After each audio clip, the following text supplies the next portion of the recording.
Hey guys, tonight we begin with the fragrant, hay-filled, horse-saturated life of a medieval stable boy. You probably thought castles were all banquets, armor, and lute music, right? Wrong. You're about to spend 24 hours in the one part of the castle that smells like fermented socks, digests on schedule, and does not care if you're tired. Welcome to the stables. You live here now. And spoiler, you probably won't survive this. So, before you get comfortable, take a moment to like the video and subscribe, but only if you genuinely enjoy what I do here. And let me know in the comments where you're tuning in from and what time it is for you. It's always fascinating to see who's joining us from around the world. Now, dim the lights, maybe turn on a fan for that soft background hum, and let's ease into tonight's journey together. You wake up to the sound of hooves scraping wood, the steady drip of something that should not be dripping, and a distinct warmth in your armpits that you sincerely hope is just sweat. The hay pokes your back, the fleas poke your ankles, and something just ran over your foot. Possibly a rat, possibly a very ambitious beetle. Either way, you've already missed the best part of the day, the half hour before sunrise, where everything is only slightly awful instead of truly dreadful.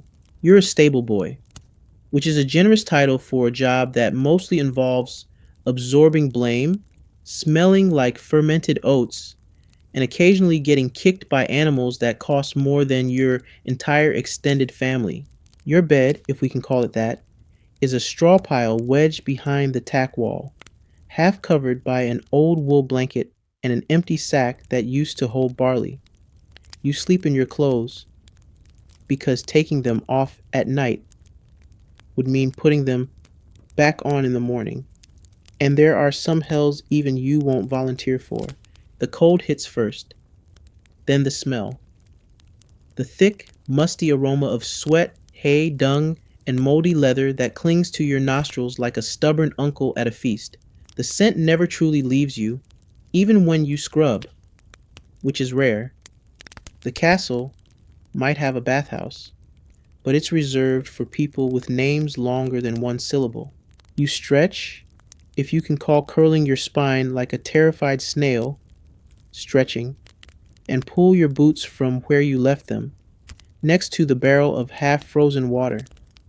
They're stiff with yesterday's grime, and one of them has a hole big enough to let in social commentary. You force them on anyway, because bare feet in a stable is a death wish wrapped in splinters. The first job of the morning? Checking which animals survived the night. Most will be fine. Horses are tougher than you and a lot better fed. But there's always one, an anxious gelding, a skittish mare, or that smug warhorse named Thunder, who knows exactly how much he outweighs you and uses it like a medieval bully. You start your rounds. Your breath clouds the air, mixing with the steamy exhale of horses. The stables are dark, lit only by the faintest glow from a wall torch someone forgot to snuff out. Every sound echoes, snorts, shuffles, and the occasional fart that rattles the floorboards. From the horse, hopefully. You speak in soft tones, gentle clucks and hums, trying not to startle the more high-strung animals. A nervous horse can panic, rear, and rearrange your face faster than you can say, "I don't have dental coverage." You learn to move slowly, deliberately, like a man carrying soup through a battlefield. By the way, you haven't eaten. That's not an oversight. That's just reality. Stable boys don't get breakfast until after the stalls are mucked, the buckets are filled, and your soul has fully detached from your body. The floor is covered in yesterday's offerings: hay, manure, old straw, a comb someone dropped and immediately abandoned to fate. You begin mucking. You shovel, you lift, you toss, all while trying to breathe through your mouth, but not too much, because the air tastes like disappointment and ammonia. It's at this point you notice something worse: your hands. red, cracked, and splintered from yesterday's labor, now being reintroduced to the same wooden tools that betrayed them 12 hours ago. Gloves? Adorable idea. You're lucky if you have matching sleeves. You slip once, catching your balance on a beam that definitely has a nail sticking out of it. You make a mental note to fix it. You won't. There's no time. There's never time. Outside, you hear the distant clank of armor and the voices of men who slept in feather beds and dreamt of glory while you were cuddling a saddlebag for warmth. A knight's mount needs to be ready by sunup, and that means you have about 20 minutes to brush, feed, saddle, and not die. Feeding time is chaos.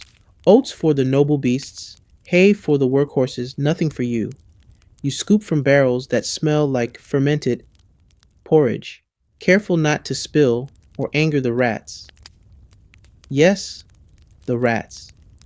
You share your workplace with them. Some are larger than cats. One is named Gregory. You don't talk about Gregory. As you approach Thunder, the warhorse with a grudge and the jawline of a gladiator, you remember yesterday's bite mark. He got you on the shoulder while you were adjusting his saddle. Girth. Today he just glares, flares his nostrils, and huffs hot breath in your face. You mutter something vaguely respectful and gently offer the feed. He accepts, but you don't relax. Not until he's fed, brushed, hooves cleaned, and saddle adjusted. The knight appears moments later, armored, aloof, and approximately 3 feet taller than necessary. He doesn't acknowledge you. Just mounts, clicks his tongue, and disappears into the fog. You stand there for a moment, hands still on the bridle, wondering if you can fall asleep standing up. You can. You have. By the way, historians still argue whether stable boys were considered part of the formal castle staff or just glorified livestock with thumbs. You know how it feels. You resume mucking. A new pile has appeared. You don't ask from which horse. You just handle it. In a moment of strange clarity, you realize this might be your peak. You're alive, none of the horses are dead, and you haven't been kicked in the groin since last Tuesday. You breathe in through your nose. Bad idea. But you're here. You're surviving. Barely. You've barely finished hauling the last barrel of manure when a loud clang signals the blacksmith's forge has fired up. That means it's just past sunrise. Also means someone will be coming for shoes. Horseshoes, not your shoes. Because heaven forbid you get any new footwear this decade. You're already sore. Your back aches in that special, I am definitely not growing taller this year kind of way. But there's no time for pity. The head groom will be inspecting your work soon, and he has the warm, nurturing demeanor of an overcooked turnip with a personal vendetta. You hear his boots before you see him. Thick leather, smug gait, always carrying a whip even though he rarely uses it. He doesn't need to. His gaze is enough to make the horses behave, and stable boys spontaneously remember childhood traumas. You missed a tuft, he grunts, gesturing to a corner that definitely didn't have a tuft 5 minutes ago. But you don't argue. Arguing is for people who've eaten this morning. You scurry to fix it, pitchfork in hand, sweat already forming at the base of your neck. You'll sweat more later, once the sun starts baking the stables and you start smelling like regret wrapped in wool. Now comes the water run. You and 2 other stable boys haul sloshing wooden buckets from the castle's nearest well. It's 100 paces away. Uphill both ways. In boots that feel like medieval foot prisons. The buckets are heavy. Not just oof heavy. They're who needs shoulders anyway heavy. Every step sloshes water down your tunic. You're soaked in a combination of your own perspiration and communal horse backwash. You pretend not to mind. You even joke about it. It's how you cope. You say, nothing like a little eau de hoof to start the day. The other boy chuckles. His name is Tom. You think. You're not totally sure. No one's really sure. You pass a nobleman on the path. He's wearing bright wool, tall leather boots, and an expression like someone just stepped on his favorite tapestry. He doesn't acknowledge you, but his dog growls as you pass. Rich people dogs seem to know, like they're born fluent in condescension. You make it back to the stables just in time to avoid a scolding. You dump the buckets in the troughs, watching the horses nuzzle the water and promptly sneeze half of it back out. You sigh, wipe your forehead, and realize your sleeve is already wet from earlier. It's going to be a long morning. And just when you think you can sit for half a minute, maybe steal a breath of clean air near the hayloft, someone yells. It's the kitchen lad, red-faced, puffing, delivering news from the great hall. Sir Edric's horse needs preparing, now. Sir Edric. Fantastic. A knight notorious for thinking his stallion's sweat should be collected and bottled as perfume. The man once asked if the stable hay could be perfumed with lavender. You almost laughed. Almost. You don't have to ask which horse. It's the sleek dapple gray in the third stall. Regal. Powerful. Hates you. You grab the brush and begin grooming like your life depends on it. Because it might. Every inch of dust must be gone. Every tangle undone. Every hoof scraped, oiled, and blessed by a minor saint, if possible. The horse snorts. You murmur apologies, compliments, and maybe a song under your breath. Horses are sensitive creatures. They can sense fear. And you? You are a walking beacon of fear, malnutrition, and sore limbs. Historians still argue whether stable boys were trained in equine psychology or just told to wing it and hope for divine intervention. Either way, your current strategy involves saying, "You're a handsome lad." Yes, you are. Approximately 67 times. You manage to saddle the beast without injury, which feels like winning the lottery. The horse stomps once, glares at you, then flicks its tail directly into your face. Reward received. Then Sir Edric arrives, in full armor, gleaming, loud.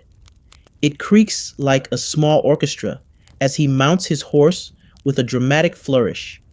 He doesn't thank you, just tosses a coin, not to you, of course, to the head groom, who catches it midair like it's a scene from a heroic poem and not a Tuesday in the stables. You watch them ride off, dust cloud rising, and mutter something under your breath that could get you whipped if anyone heard it.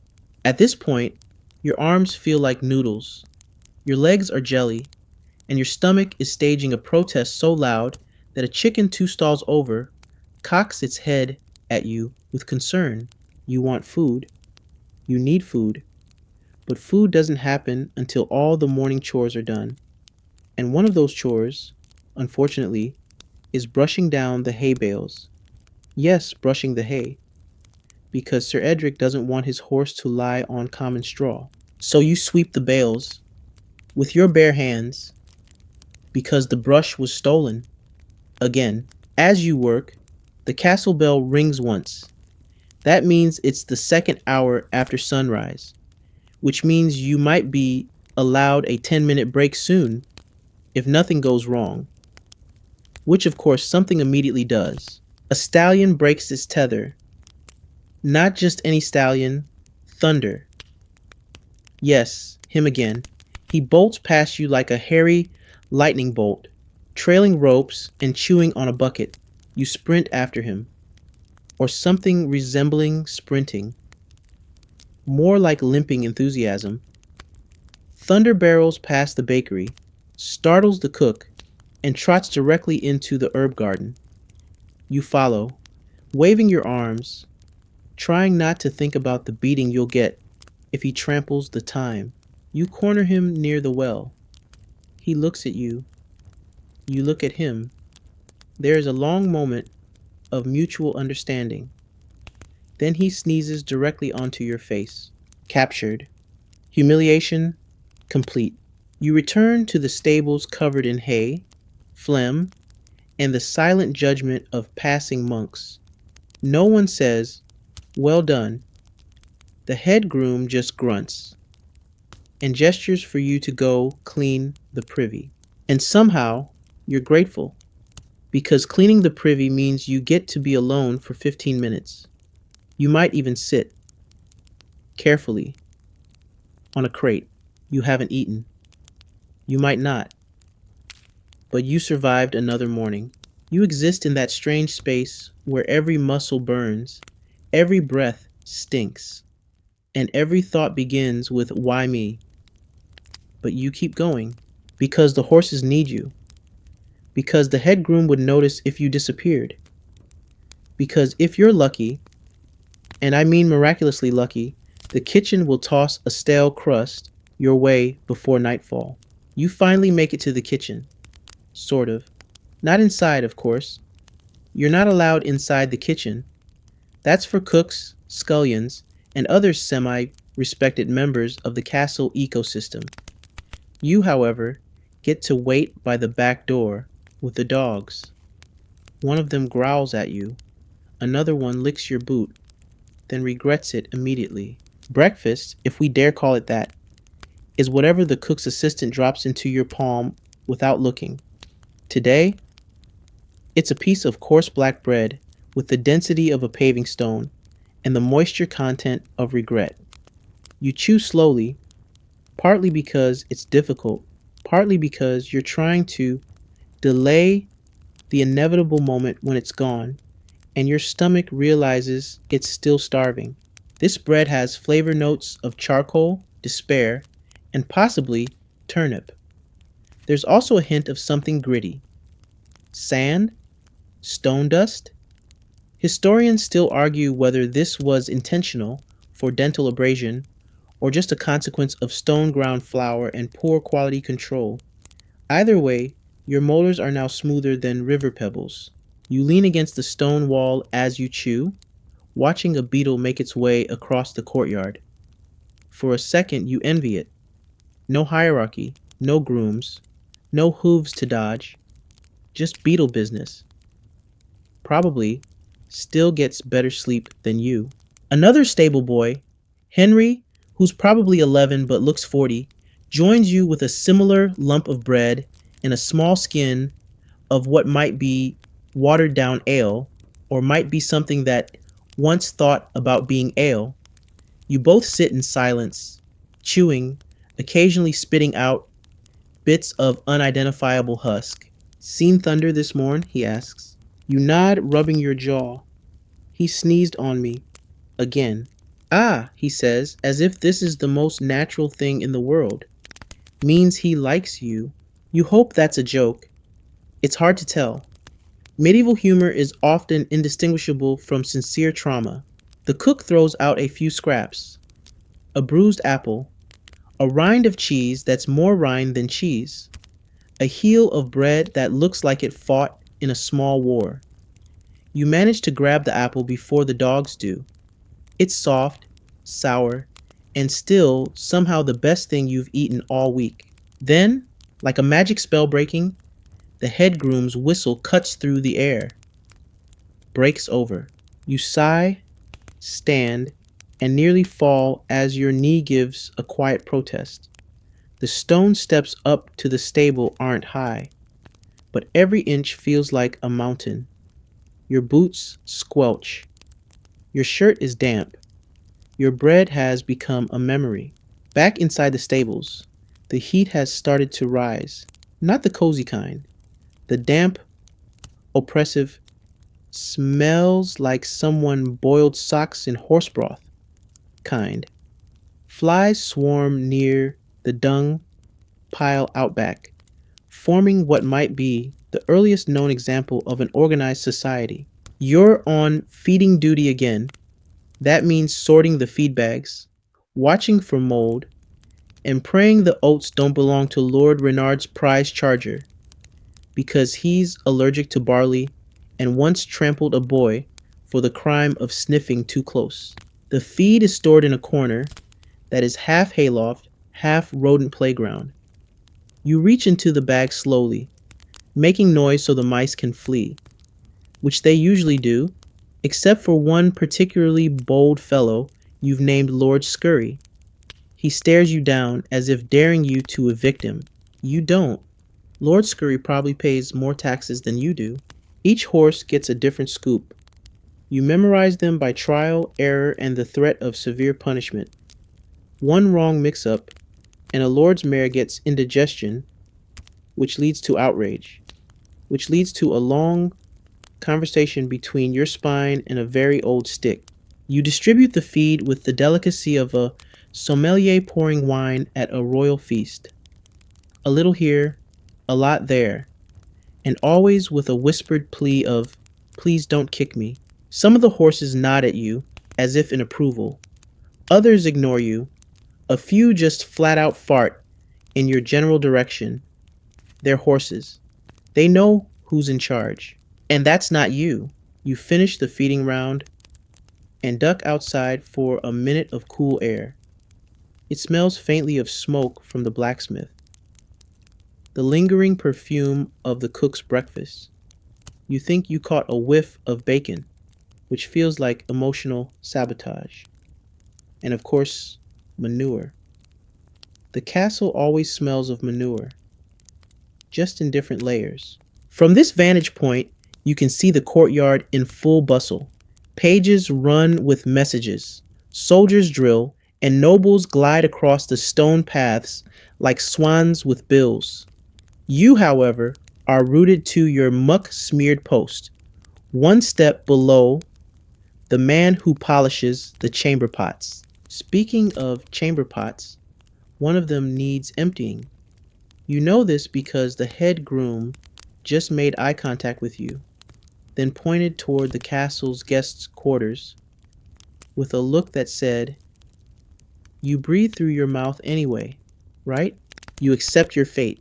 The chamber pot is full, very full, and warm. You carry it at arm's length through a back corridor, careful not to trip on the uneven stone or the cat that seems to always be waiting for a disaster to happen. You dump the contents into the waste trench behind the castle, a place so foul even the flies seem hesitant. You wash your hands in the trough. The water is brownish. That's not an adjective. That's its actual color. You scrub with hay. It's something. After that, you return to the stable where a new load of hay has arrived.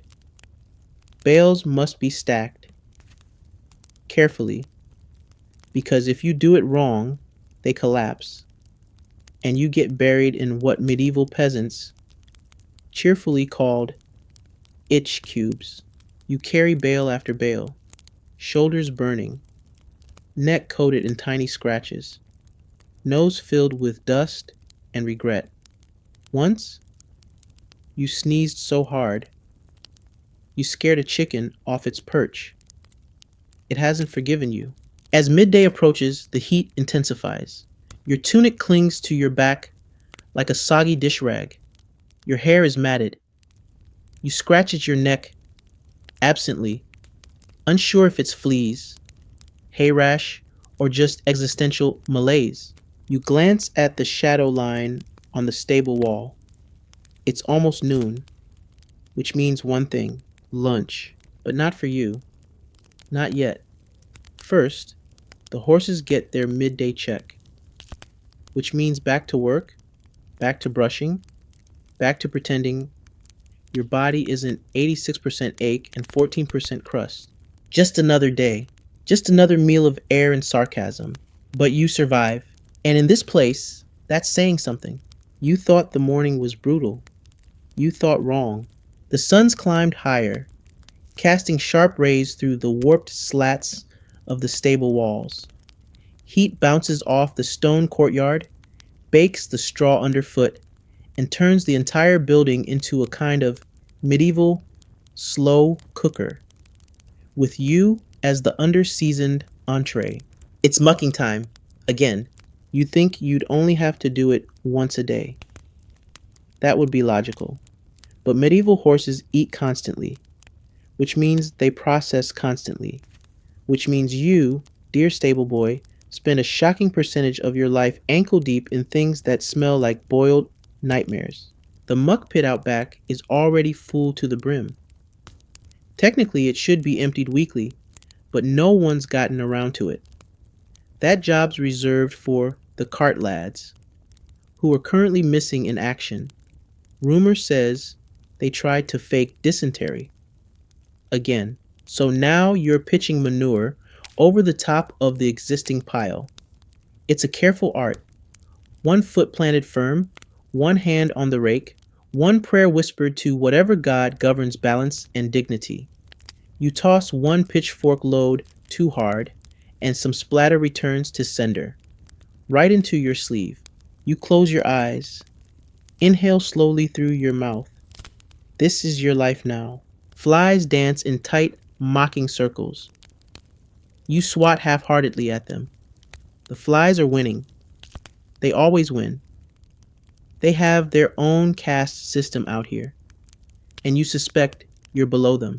The older stable boys have developed a sort of rhythm. Muck, heave, sigh, step. You try to keep up. Not because you enjoy the pace, but because slowing down invites attention, and attention invites criticism, and criticism might just mean dinner gets forgotten again. Less gawking, more scooping, someone grunts. It might be Robert or John. Honestly, everyone's name sounds like a tavern brawl. The voice is rough, tired, and coated in that special blend of authority and hay dust. You nod and redouble your efforts. Your shirt clings to your back. Your hands are slick. Your face is shiny in the worst possible way. The smell becomes background noise. That's the terrifying part. You're adapting. Now comes the straw change. You roll out new straw for the horse's bedding, carefully spreading it in each stall. Not too thick. It'll get soaked too fast. Not too thin, or the horses will complain in their own special way, which usually involves biting. Some of the straw is damp already. You sigh. That means double the work tomorrow, or sooner, if the weather decides to bless you with one of its sudden castle storms. Medieval rain doesn't just fall, it splatters. Right through the holes in the stable roof you've patched 3 times with burlap sacks and prayer. Thunder, the horse, not the sound, decides now is the time to have a tantrum. He bucks, snorts, and knocks over a feed bucket, spilling oats into the muck. You know what this means. Salvage duty. You get on your knees and start separating relatively clean oats from damp straw. It's a little like panning for gold, if gold smelled like barn breath and had a use-by date of 30 seconds ago. A younger stable boy leans in. You're not really saving those, are you? You nod. He stares. You're mad. Probably. You stand up slowly, bones clicking, and dump the rescued oats into a fresh bucket. Thunder watches you, unimpressed, probably planning his next attack. You whisper, "You absolute beast," with just enough affection that he doesn't try to kick you again. He flicks his tail, which you're pretty sure is stable boy code for, "I accept your apology." By now, your mouth is drier than a church sermon. You sneak a sip from a nearby bucket. It's lukewarm, has a bit of hay in it, tastes faintly like horse, still better than the castle ale. Hydration achieved, sort of. Just then, a noble's page struts in like he owns the place, which in a way he does. He's wearing red velvet. His shoes are clean. His voice is nasal, like someone taught a goose to complain. "Sir Bastian's horse requires saddle polishing," he says, without looking at anyone in particular. Then he tosses the saddle into a hay pile and leaves. You retrieve it like a sacred artifact. The leather is fine, smooth, stitched with care, worth more than you, maybe twice as much, on a good day. You grab the rag and begin. Circles, even pressure, elbow grease, and a hint of resentment. As you work, your mind drifts. You think about food, a real meal, bread with butter, maybe stew, maybe even a roasted chicken. You once saw one, years ago, crisp skin, steam rising, the smell still haunts you. Your stomach makes a noise like a dying goose. A passing squire turns his head, alarmed. You pretend to cough. Polishing done, you return the saddle. No one thanks you. No one looks at you. That's how it goes. You exist in the margins, like the note scribbled in a monk's manuscript. Present, but mostly ignored. Now it's time to clean the tack. Bits, bridles, girths. All of it must shine. Why? Because Lord Everard is visiting tomorrow. And apparently, he inspects tack like a dragon inspects gold. You scrub the metal with sand, oil the leather with rendered fat, and try not to think about how your own boots haven't seen oil since the Harvest Festival 2 years ago. Your hands are raw. Your nails have become abstract shapes. Your fingers are cramping. But you finish. A rare moment of satisfaction flickers in your chest. Then the head groom walks by, glances at your work, and grunts. Don't smear the oil next time. Looks cheap. You nod. Not because you agree, just because nodding is faster than crying. As the sun begins its slow descent, the smell in the stables shifts. Less sharp, more sour. The horses are quieter now. Tired. Like you. You catch a glimpse of yourself in the polished bit. Your face is streaked with sweat and grime. Your eyes are dull. Your hair has begun to mat in the back. Congratulations. You've officially become part of the scenery. But you made it through the muck. You survived another round of filth, fumes, and foot rot. And you only got kicked once. In this job, that's practically a holiday. You finally step outside the stables, hoping for a breath of fresh air. You get one, but it's accompanied by the fragrant kiss of the castle midden heap, drifting across the courtyard with the confidence of royalty and the nuance of a slap. It's nearly evening, and the castle is humming. Nobles walk to and from the chapel in embroidered robes. A knight polishes his sword dramatically near the gate like he's in a play. A servant girl giggles at a squire trying to balance a jug on his head. Everything looks golden in the low light, warm in a soft, except for you. You're smeared with so much dirt that your tunic is basically structural at this point. You itch in places that weren't itchy this morning. You have straw in your eyebrows. And the worst part? You still have more work to do.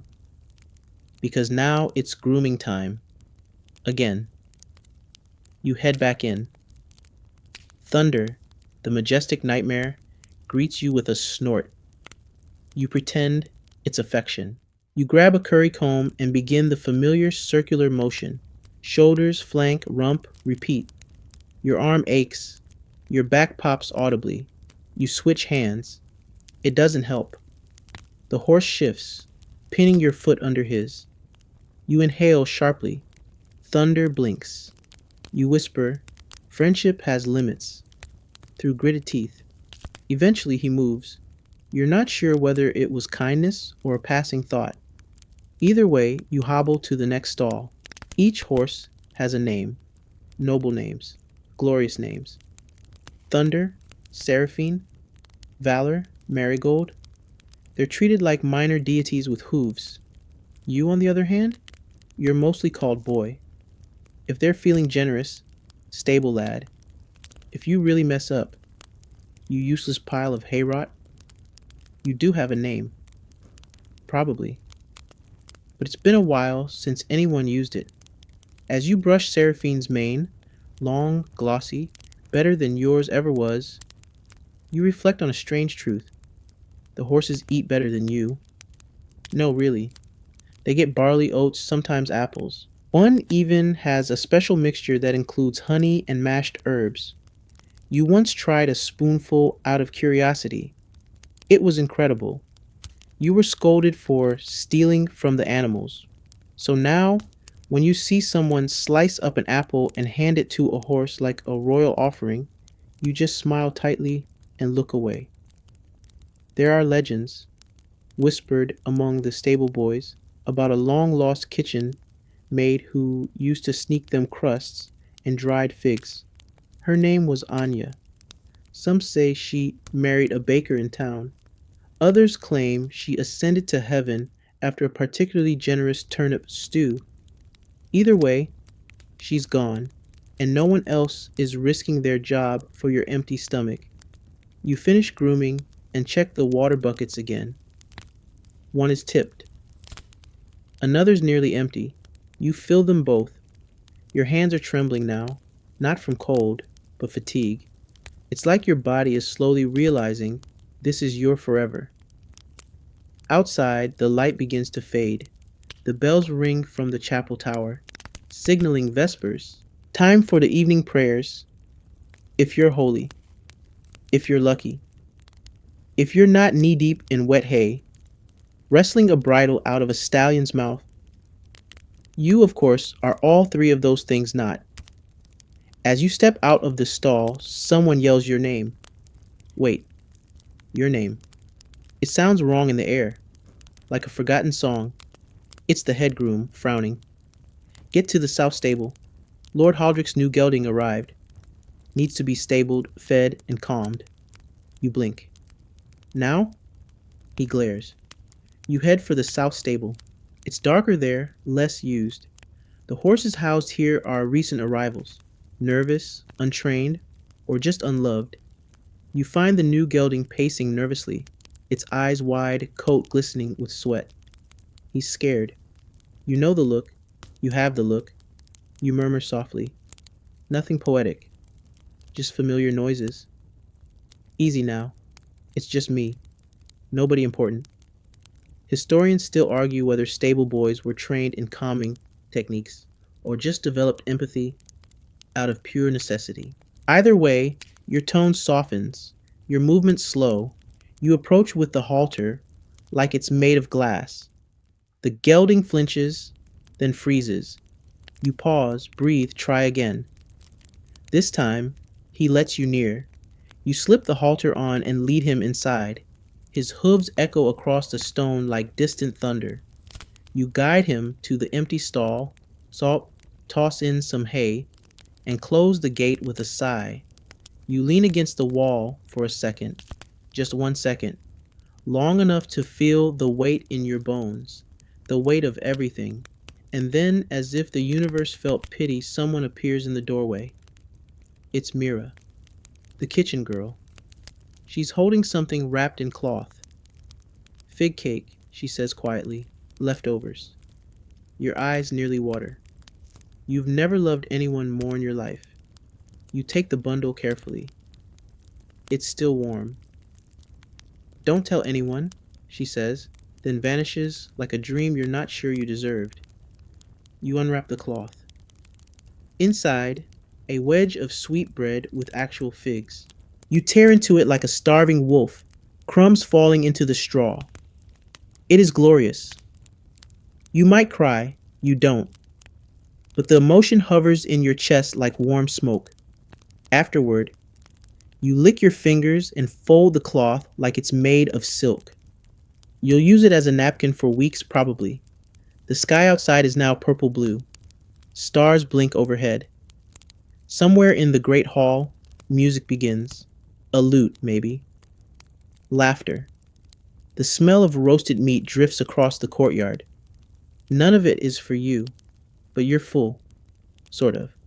You're alive. Definitely. And that's more than enough.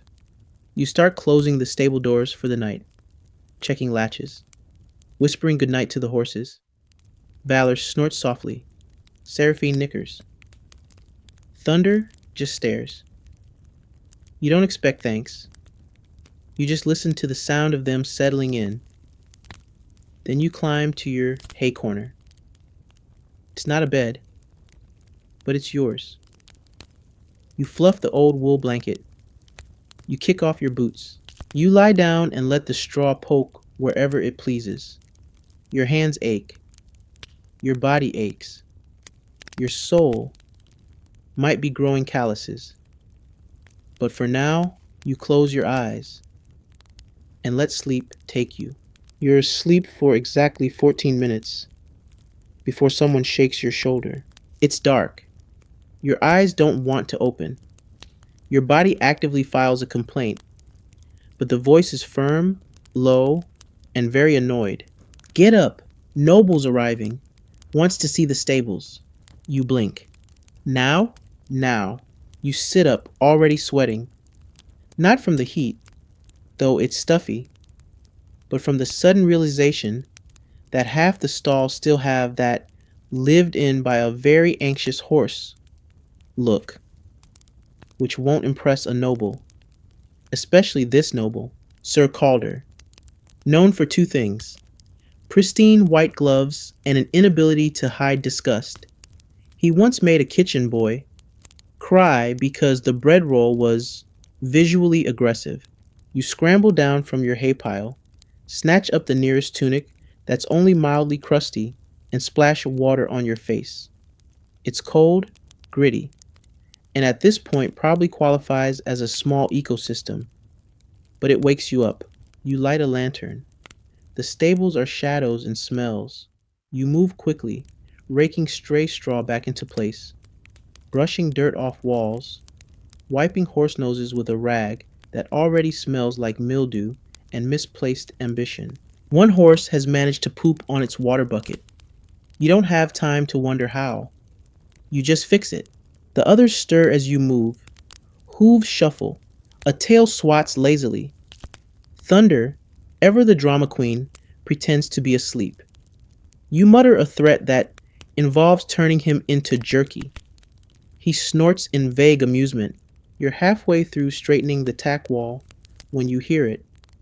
The distinct clatter of hooves on flagstone, accompanied by voices and the unmistakable jingle of a noble's retinue.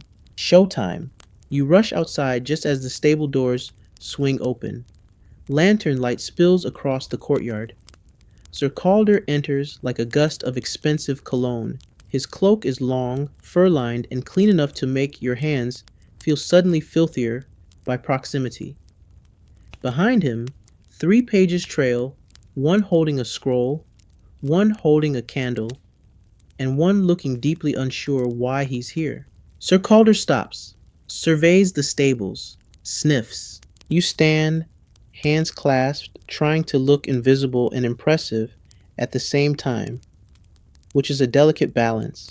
He walks slowly down the center aisle. This stall smells. Your breath catches, only slightly offensive. Good. You exhale, which is a mistake.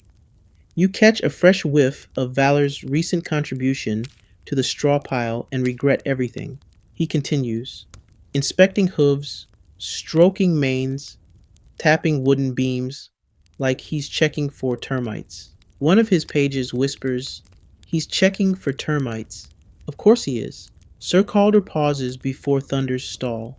The horse lifts his head slowly, eyes gleaming in the lantern light. This is a moment of potential disaster. Thunder does not like strangers.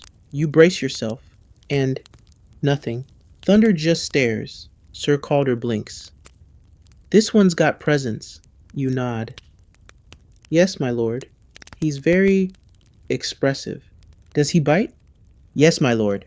Calder smiles. "Good." He turns, cloak swishing like judgment. Clean, efficient, almost presentable. He flicks a coin into the straw. It lands somewhere near your foot with a soft thunk. You resist the urge to dive after it. Wait until he's gone. Wait until you can breathe again. The noble exits. The pages follow. One drops a quill. You pick it up and toss it back before he notices. Then the door is shut, and you collapse. The coin is still in the straw.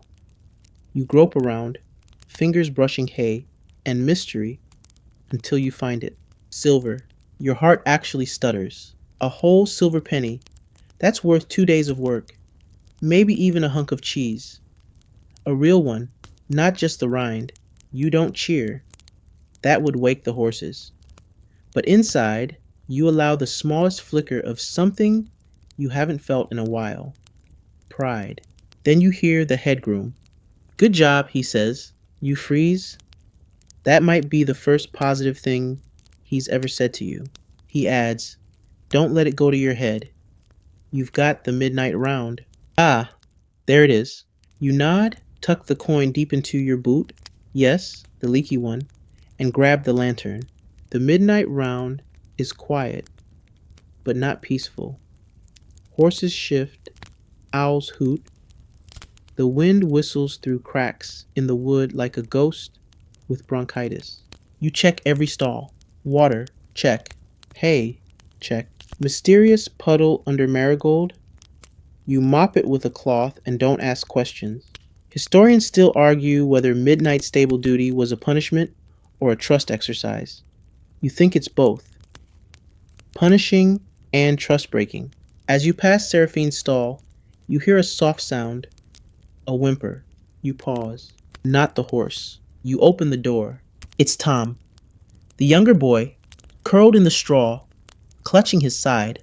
Stomach, he whispers. Hurts. You kneel beside him. He's pale, sweaty, shivering. Probably just bad stew, or what passes for stew, but it could be worse. Could be flux, could be worms, could be that thing no one names. You help him up, half carrying him to the straw pile near the fire pit. You build up the coals, add more wood, wrap your old blanket around him. He shakes. Thanks. You nod. You've been there. Ached like that. And you know tomorrow's still coming, whether your insides agree or not. You sit beside him until his breathing slows, until the fire dies low. Then you crawl back to your corner. Thunder shifts in his stall. Seraphine sighs. Somewhere in the darkness, a mouse finds your old crust of bread and celebrates with the squeaky equivalent of a victory dance. You lie there half asleep, fully exhausted, but weirdly, okay, because today you got through it. And someone noticed. Morning doesn't greet you. It punches you in the face with a hoof-shaped alarm clock called Life as a Stable Boy. You wake up to the sound of distant yelling, chickens in full existential meltdown, and someone banging on the feed trough like it owes them money. Your body says no, but the job says yes. Always yes. Reluctantly, you peel yourself out of the hay, pick a piece of straw out of your ear again, and shuffle into the light like a medieval zombie with sore knees and hay breath. There's no time to stretch. The new cook's assistant, some wiry lad with a soup ladle and a bad attitude, is standing in the stable door, waving a cloth bundle. You lot hungry? Your legs answer for you by lurching forward. Breakfast. A real one? You're handed the cloth and open it with trembling reverence. Inside, a lump of barley porridge, cold and dense enough to use as a blunt weapon. But it's yours. You grab a nearby stick and start scraping it into your mouth like a porridge popsicle. It tastes of grain, salt, and faint desperation. You chew slowly, savoring each bite like it's roast duck. One of the other boys, Will, leans over your shoulder and mutters, "Found a pebble in mine." "That's a topping," you reply. "It's called texture." The others laugh, quietly, because laughing too loudly might summon the head groom, who doesn't believe humor is compatible with labor. As you eat, your mind drifts. You wonder what the nobles are eating right now. Eggs, maybe. Cheese. Something that isn't beige. Something that doesn't resemble mortar. But then again, they don't get to pet thunder. So really, who's winning? Answer, not you. Once the porridge rock is gone, it's back to work. The horses need turning out to the paddock. A rare change of pace. Most days, they stay in. But today the air's dry and the sky's blue. So someone decided they should stretch their legs. Which sounds lovely, until you realize what it actually means. Dragging several half-ton, semi-feral warhorses through a muddy yard, while trying not to be dragged by them. Thunder, of course, refuses to be led. He stands at the gate, legs locked, eyes narrowed, daring you to try. You do. He doesn't move. You pull. He blinks. You beg. He exhales so hard it nearly blows your cap off. Eventually, you bribe him with half an apple you smuggled from the compost. He takes it, snorts, and follows you like it was his idea all along. Out in the paddock, the horses prance and roll in the grass like spoiled nobles at a countryside retreat. You sit on the fence for a second, just a second, watching them run. They're beautiful, powerful, free, in ways you'll never be. That's the funny part about being a stable boy. You live around horses all day, yet the idea of riding one is laughable. Not your job, not your place. You get the poop. The rich get the view. Historians still argue whether stable boys were ever allowed to ride for training, or if they just dreamt about it while picking straw out of their shoes. If you ever did ride, it would likely be because someone important fell off. The castle was on fire, and you were the only person left not bleeding. But still, you wonder. You watch thunder gallop, mane flying like a banner, and think, what if? A scream interrupts your daydream. One of the younger boys, Jeffrey, maybe, has tripped and landed face first in a puddle of horse slop.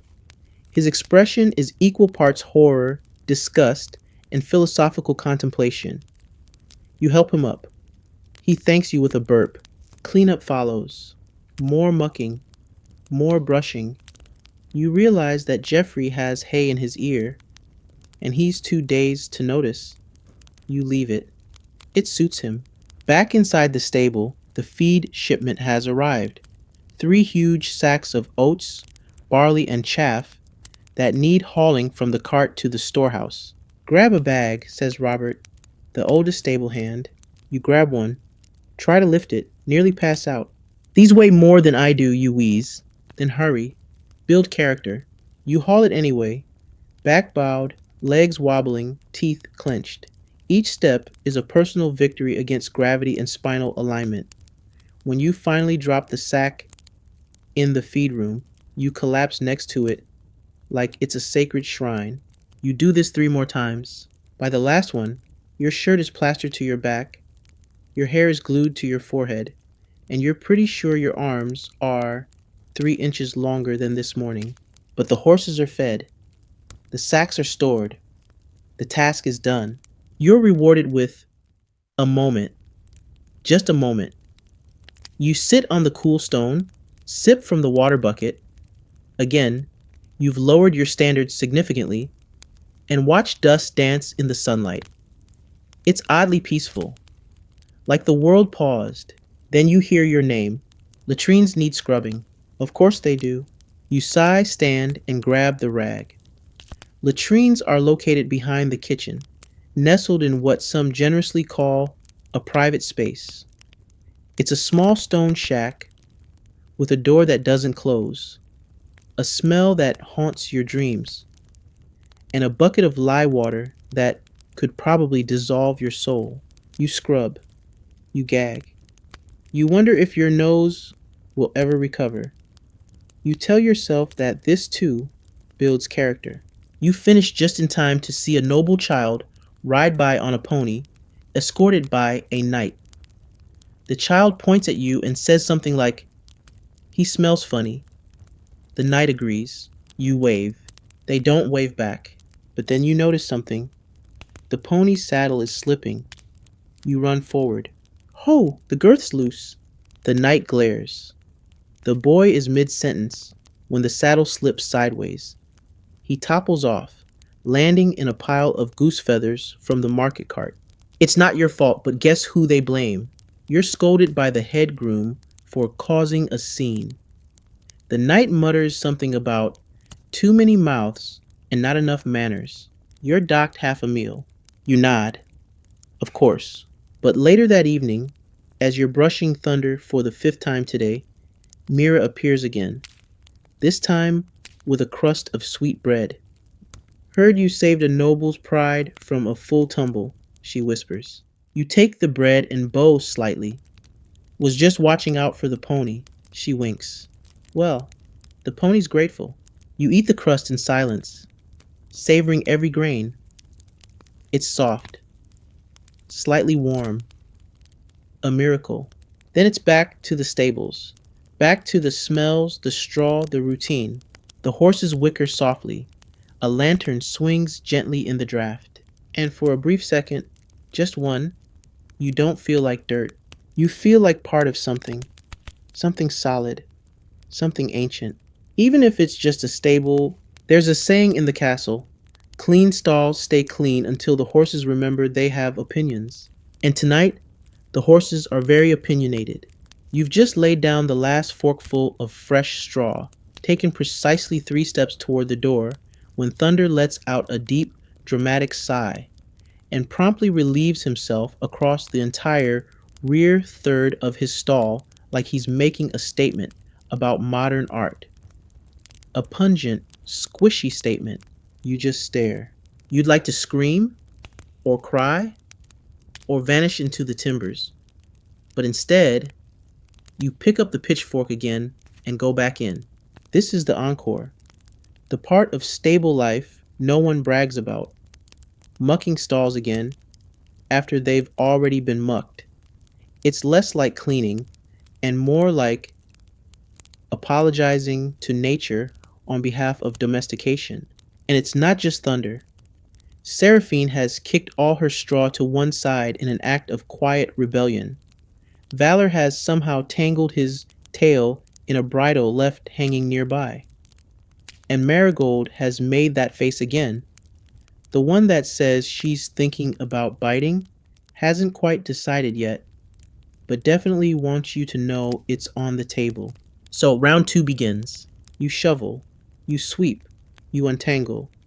You whisper not so gentle affirmations under your breath like, "You're majestic but exhausting," and "I will trade you for a wheelbarrow with less attitude." Flies are back. Of course they are. It's evening, and they're bold now, confident. They land on your nose mid-scoop. One tries to nap in your ear. You accidentally inhale one and spend the next minute choking dramatically into the straw like an overworked opera singer. Tom appears beside you, holding a splintered rake like a weapon. Need backup? You nod. Together, you wage war on chaos. By now, your hands are so blistered, they qualify as abstract sculpture. Your arms feel like you've been hugging anvils. And there's hay down your back, in your boots, and somehow in your mouth, despite your best efforts. Seraphine nips at your shoulder. Lightly. Not mean, more like she's trying to say, "You missed a spot." You glare at her. "I'd like to see you hold a rake." She blinks slowly, exactly as unbothered as every noble you've ever met. Somewhere in the castle above, someone drops a goblet.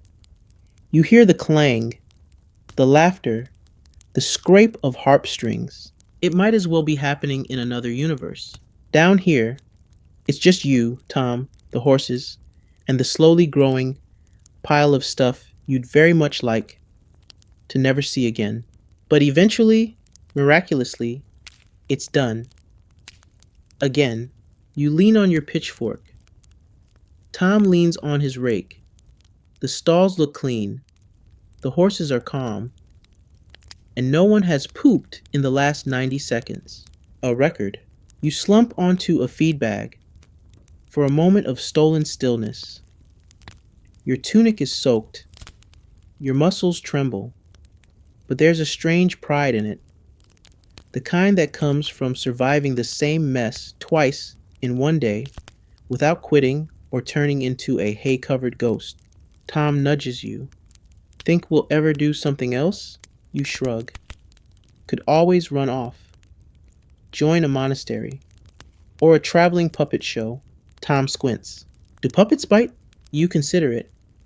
Depends on the puppet. He grins. A rare sight. You match it. But rest is short-lived. The head groom marches in with his usual expression of permanent dissatisfaction. He surveys the stalls like a king inspecting a battlefield. He grunts. That's all, a grunt. But in stable boy language, that's a good grunt. You exchange glances with Tom. You'll take it. Then, disaster. A new groom, newer than even Jeffrey, has forgotten to latch a stall gate. A young gelding bolts, not in a fun way, in a full gallop, tail high, panic-fueled, I'm going to ruin someone's week kind of way. He barrels out of the stables, straight into the courtyard, slips on the cobbles, spooks a chicken, nearly tramples a monk. You drop everything. You run. Everyone's yelling. The head groom curses so loudly a passing priest crosses himself. A cook drops a pot. A noble screams. You dodge a barrel, leap a puddle. Somehow, keep your footing. The horse skids to a halt near the well, panting. You approach slowly, hands raised. Easy, boy, I get it, I really do. The horse's eyes roll. He stamps once. You keep talking, soft, calm, like you're speaking to a noble who might have you flogged. Then, miracle of miracles, he lets you grab the lead rope.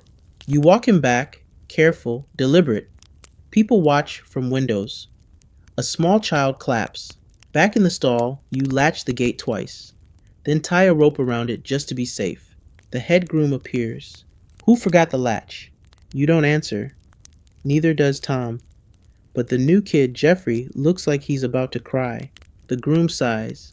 Next time, it'll be you running laps. You nod, because the alternative is worse. Back to work. Again, you brush the runaway, calming him, whispering nonsense and nursery rhymes. It works. Sort of. By the time you're done, the moon is up. The stables quiet down. Horses settle. You sweep one last time just to delay sleep, because you know what's waiting. The hay pile, the flea-bitten blanket, the stiff boots you'll have to peel off your feet with the grace of a baked potato. Still, you made it through the encore. The stalls are clean. The horses are safe. No one died. And you earned another day. Which, in the world of stable boys, is as good as it gets. You ever wonder where you stand in the grand, glorious hierarchy of medieval castle life? Well, here's a hint. When the goose boy gets to eat before you, and the chicken girl has her own stool in the kitchen, and the guy whose only job is to polish the buttons on the steward's cloak nods at you like he's royalty, yeah, you're near the bottom, possibly beneath it, possibly part of the foundation. You are the stable boy, a living, breathing piece of medieval background noise. It's not official, of course. No one hands you a chart that says you broomstick actual horses, but you feel it. In the looks, in the chores no one else wants, in the way nobles say, boy, like they're addressing a smudge on their shoes. Even the chamber pot attendant once tried to give you advice about rising in station. You smiled. Then he tripped over his own mop bucket, and you both had to mop that. Today, you're reminded of your place quite directly. It starts with a visitor. Lady Isabel of Northmarch. Fancy, tall, smells like roses and very distant lands. She's here to see her cousin, some minor lord with a large forehead and a large appetite. And of course, she brought her own horse, a white mare named Lyra, with a pearl-studded halter. You're tasked with housing Lyra, gently, perfectly. You take the mare's lead rope, and you swear she judges your tunic before even looking at the stall. You lead her in carefully. She snorts when she steps in straw. You apologize on behalf of the entire barn. You brush her. She flicks her tail at you. Not hard, more like a dainty insult. Then the lady herself enters the stables. Not through the usual door, but through the main one. You know, the one nobles use when they want to slum it. You and Tom exchange panicked glances. You're covered in muck. She's covered in silk. She approaches squinting. Which one of you is responsible for my Lyra? You step forward, trying to smooth your hair and failing completely. She's settled, my lady, fed and watered. Isabel nods slowly. Then her gaze drops to your boots, mud-caked, split at the heel, one laced with twine, and her lip twitches. Try not to breathe directly on her. You bow slightly. Of course, my lady. I've been practicing. Tom stifles a laugh. You elbow him. Isabel leaves, but not before muttering, poor creature. You're not sure if she meant the horse or you. Probably both. Later, you're summoned to the kitchens to fetch water. Not for you. For the noble hounds, who apparently refuse to drink from the usual trough. It's stagnant, says the kennel master, sipping the exact same water from his own flask. You carry bucket after bucket up the winding servant stairs, past the armory, past the buttery, into the rear kennels, where the dogs lounge like little hairy kings. One growls at you. One pees in your boot. You don't react. Not anymore. Then comes the real kicker. At lunch, you're waiting outside the kitchen for scraps. Like usual. Mira gives you a small cloth bundle, bless her, and you head to the stables to eat. As you sit on the bench, unwrapping what turns out to be actual bread with actual butter, treasure, a squire passes by and says, "Eat quick, stable rat. You're stinking up the air." You chew slowly. Stare at him. He's young, maybe 15, probably has a tailor, definitely has a god complex. You consider a comeback. Something witty, something bold. Then you realize it doesn't matter, because this is how they see you. Not a person, a position, a smell with limbs. Historians still argue whether medieval castle staff had any real chance of upward mobility, or if that's just a nice story. We tell ourselves to feel better about feudalism, but from where you're sitting, knee-deep in straw and classism, it doesn't look promising. So, you finish your bread. Slowly, luxuriously. Then you burp. Loudly. Right as the squire turns back to glare. Small victories. The rest of the day continues the theme. You're asked to help the Fletcher carry arrows. Sharp, splintery bundles with a personal vendetta against your arms. You're scolded for walking too loudly near the chapel. You're told, very seriously, that Seraphine's stall needs more ambience. No, they don't clarify. You assume it means brushing extra slowly while humming. Later, you clean the saddles. Again. Because apparently, Sir Roland felt dust on his left stirrup. He couldn't see it. He could just feel it. You also sweep the corridor outside the solar. Not because it's dirty, because someone important might walk there. Then, you're sent to help the laundry girls move wet linens.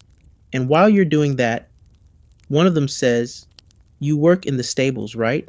You nod. Explains the smell. You smile politely. Try to think of a comeback. But honestly, she's right. It's not all bad though. Later, back at the stables, the horses whinny softly when they hear your steps. You toss feed into the troughs. Thunder gives you a little nudge, not aggressive, almost companionable. Tom hands you a bruised apple. Stole it from the pigs. You bite it. Tastes like guilt in heaven. As the sun sets, the light casts golden slants across the hay. You rake slowly, carefully, letting your mind drift. Maybe you'll never rise in station. Maybe you'll always be dirt in noble boots. But tonight the stables are clean. The horses are content. And you, lowly, smelly, barely notice you made that happen. You curl up in your hay pile. It scratches your neck. A flea bites your calf. Still, you smile. Because sometimes being at the bottom means no one's left to push you further down. You wake to pain. Specifically, the kind of pain that settles into the soles of your feet and whispers, "This is permanent now." You stretch. A mistake. Your back cracks like a medieval roof beam under siege. Your hands feel like they've aged 10 years overnight. There's a splinter in your thumb that you name Reginald because you suspect he's staying. And worse yet, your right big toe is numb, which might not seem dramatic until you remember that yesterday Valor stepped on it, and Valor weighs roughly as much as a small cottage. You peek at it, swollen, purplish, possibly glowing. You limp outside, trying to pretend this isn't happening. You have work, always, and feet are optional in the stable hierarchy. Barely anyone notices if they're attached, as long as the hay's spread and the water's fresh. Tom notices, though. "Blimey," he says, staring at your foot like it's a particularly rude turnip. "It's fine," you mutter, hobbling past. "You're walking like a cursed pilgrim," you grunt. Then step in something wet and possibly sentient. The universe is now openly mocking you. After morning feed, the pain intensifies. It throbs.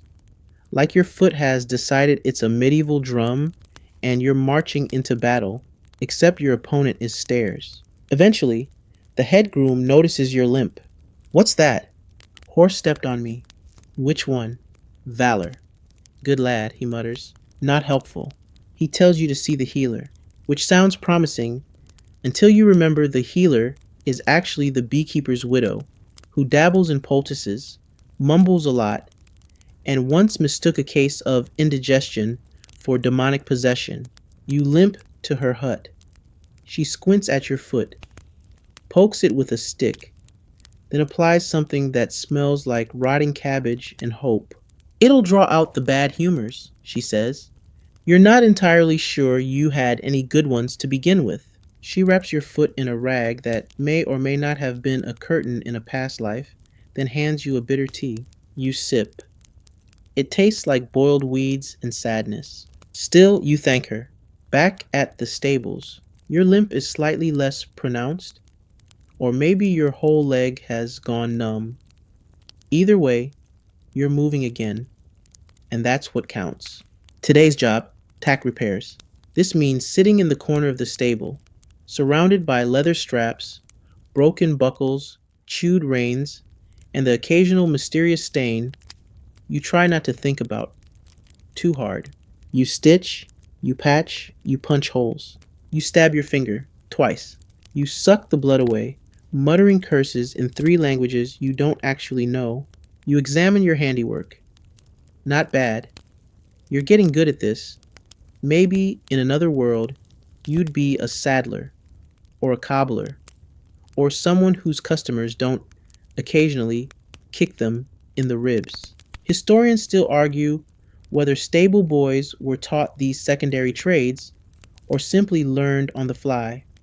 You're definitely flying today, barely held aloft by instinct, fear, and crude needlework. You finish the last girth strap just as the afternoon bell rings. Time for the nobles to practice jousting, which means you get to help saddle the war horses and pretend you aren't afraid of being trampled in front of a crowd. The training yard is chaos. Pages run back and forth with armor. Squires shout. Someone is arguing about whose crest goes on which shield. You're handed a brush and a saddle and directed toward Thunder. Of course, he eyes you like he's considering whether today's a good day to unhinge your jaw. You hum softly as you work. It calms you, sort of. It also distracts you from the dull, persistent ache in your foot, which is now stiff and warm and, frankly, looks like a sausage that's lost the will to live. Thunder shifts. You adjust the girth strap. You pat his neck gently. Let's not kill each other today, yeah? He sneezes on your arm. You take that as agreement. Eventually, the knights are mounted, the lances are raised, and you're dismissed from the yard with a wave. You limp back to the stables, slowly, carefully. You try not to cry when you take off your boot. The toe is not great. You prod it gently and hiss like a boiling teapot. Mira appears, carrying a scrap of cloth and a familiar bundle. Thought you might want something warm, she says, handing you a crust stuffed with onion and mystery meat. You take it. Sniff. It smells like dinner. A real dinner. You nod your thanks. Words feel too small. She notices your foot. Sweet heaven, she murmurs. That horse nearly removed your toe. You shrug. Still got 9. She pauses. Then? You're mad. Probably. She shakes her head and disappears. You eat slowly. The meat is chewy. The onions are sharp. You've never been so grateful for such questionable ingredients in your life. Evening falls. The stable's quiet. Horses sleep, standing up. You envy that. You rewrap your foot. It smells like a salad that's gone to war. But it's holding. Barely. You settle into your hay nest. You try to wiggle your toes. 2 move. 1 doesn't. You sigh. Tomorrow, you'll wrap it again. Tomorrow, you'll muck and lift and run if you have to. Because here's the thing about being a stable boy. You don't stop. You don't rest. You endure.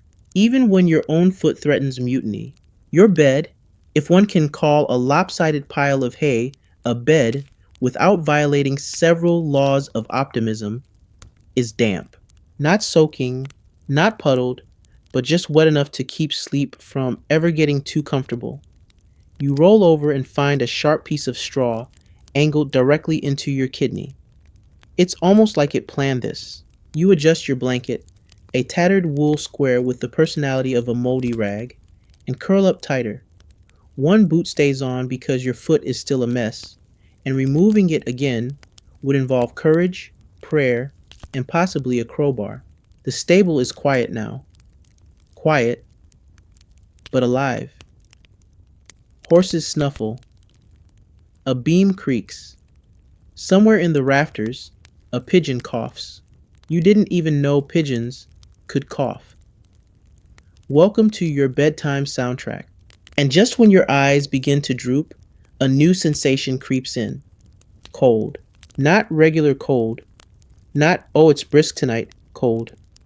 This is medieval cold. The kind that seeps in from stone walls and climbs into your bones like it's paying rent. You huddle deeper, shivering. Your breath fogs. Your nose goes numb first, then your ears, then your dignity. Winter hasn't even fully arrived, but the stable turns into an icebox after sundown. Horses do all right. They've got thick coats and each other for warmth. You, on the other hand, have precisely 1 underfed body, 1 threadbare tunic, and a handful of straw mites who formed a union. You hear a rustle. Rats, probably. You stay still.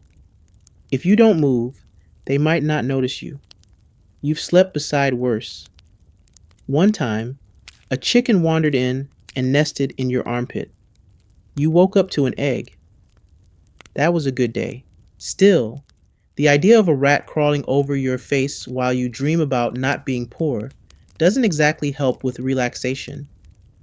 You sit up. Try to shift to a drier corner. You find one, sort of. It smells faintly of damp wood and horse breath, but it's less cold and doesn't poke you immediately, so it qualifies as luxury real estate. As you resettle, your eyes trace the ceiling beams. There's a faint glimmer of moonlight coming through a crack in the roof. You've named that spot Sky Hole. You and Sky Hole have a complicated relationship. It lets in light, but also rain, birds, and last month, a chunk of frozen, something that might have been owl poop. You close your eyes.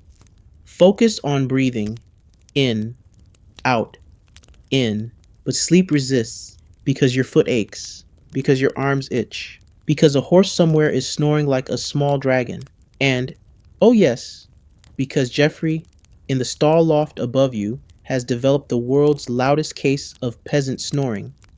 It sounds like someone dragging a wet boot across a stone floor, over and over. You throw a bit of straw at the ceiling. It does nothing, of course. You try to count horses. 1, 2, 3. Thunder snorts loudly and slaps his tail against the wall, probably in response to your nerve for attempting peace. You sit up, again. Somewhere in the darkness, you hear the distinct pat pat pat of tiny feet. Not rats. Too light. Mice. One runs across your blanket. You stare at it. It stares back. You nod solemnly. It nods. Possibly. You are now roommates. Historians still debate what sleeping arrangements for stable boys looked like.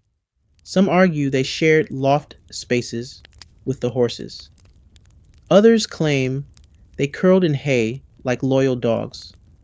One theory suggests they didn't sleep much at all, just power napped between chores and small injuries.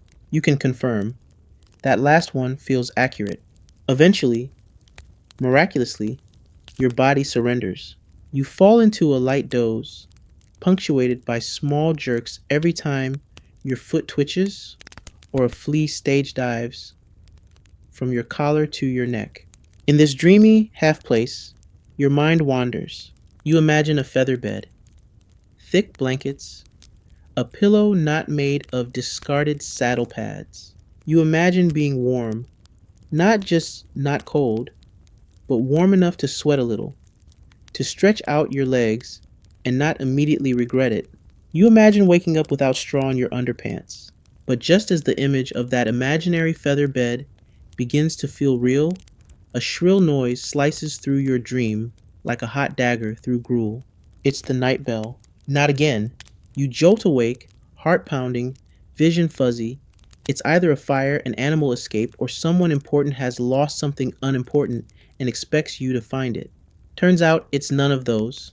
It's Lord Renard's falcon, escaped from the mews, flapped straight into the stable rafters and refuses to come down. Guess who gets to deal with it? You groan.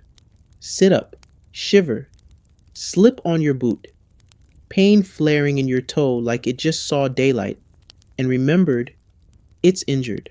You light the lantern, climb the ladder to the loft, which creaks in protest under your weight and your accumulated suffering.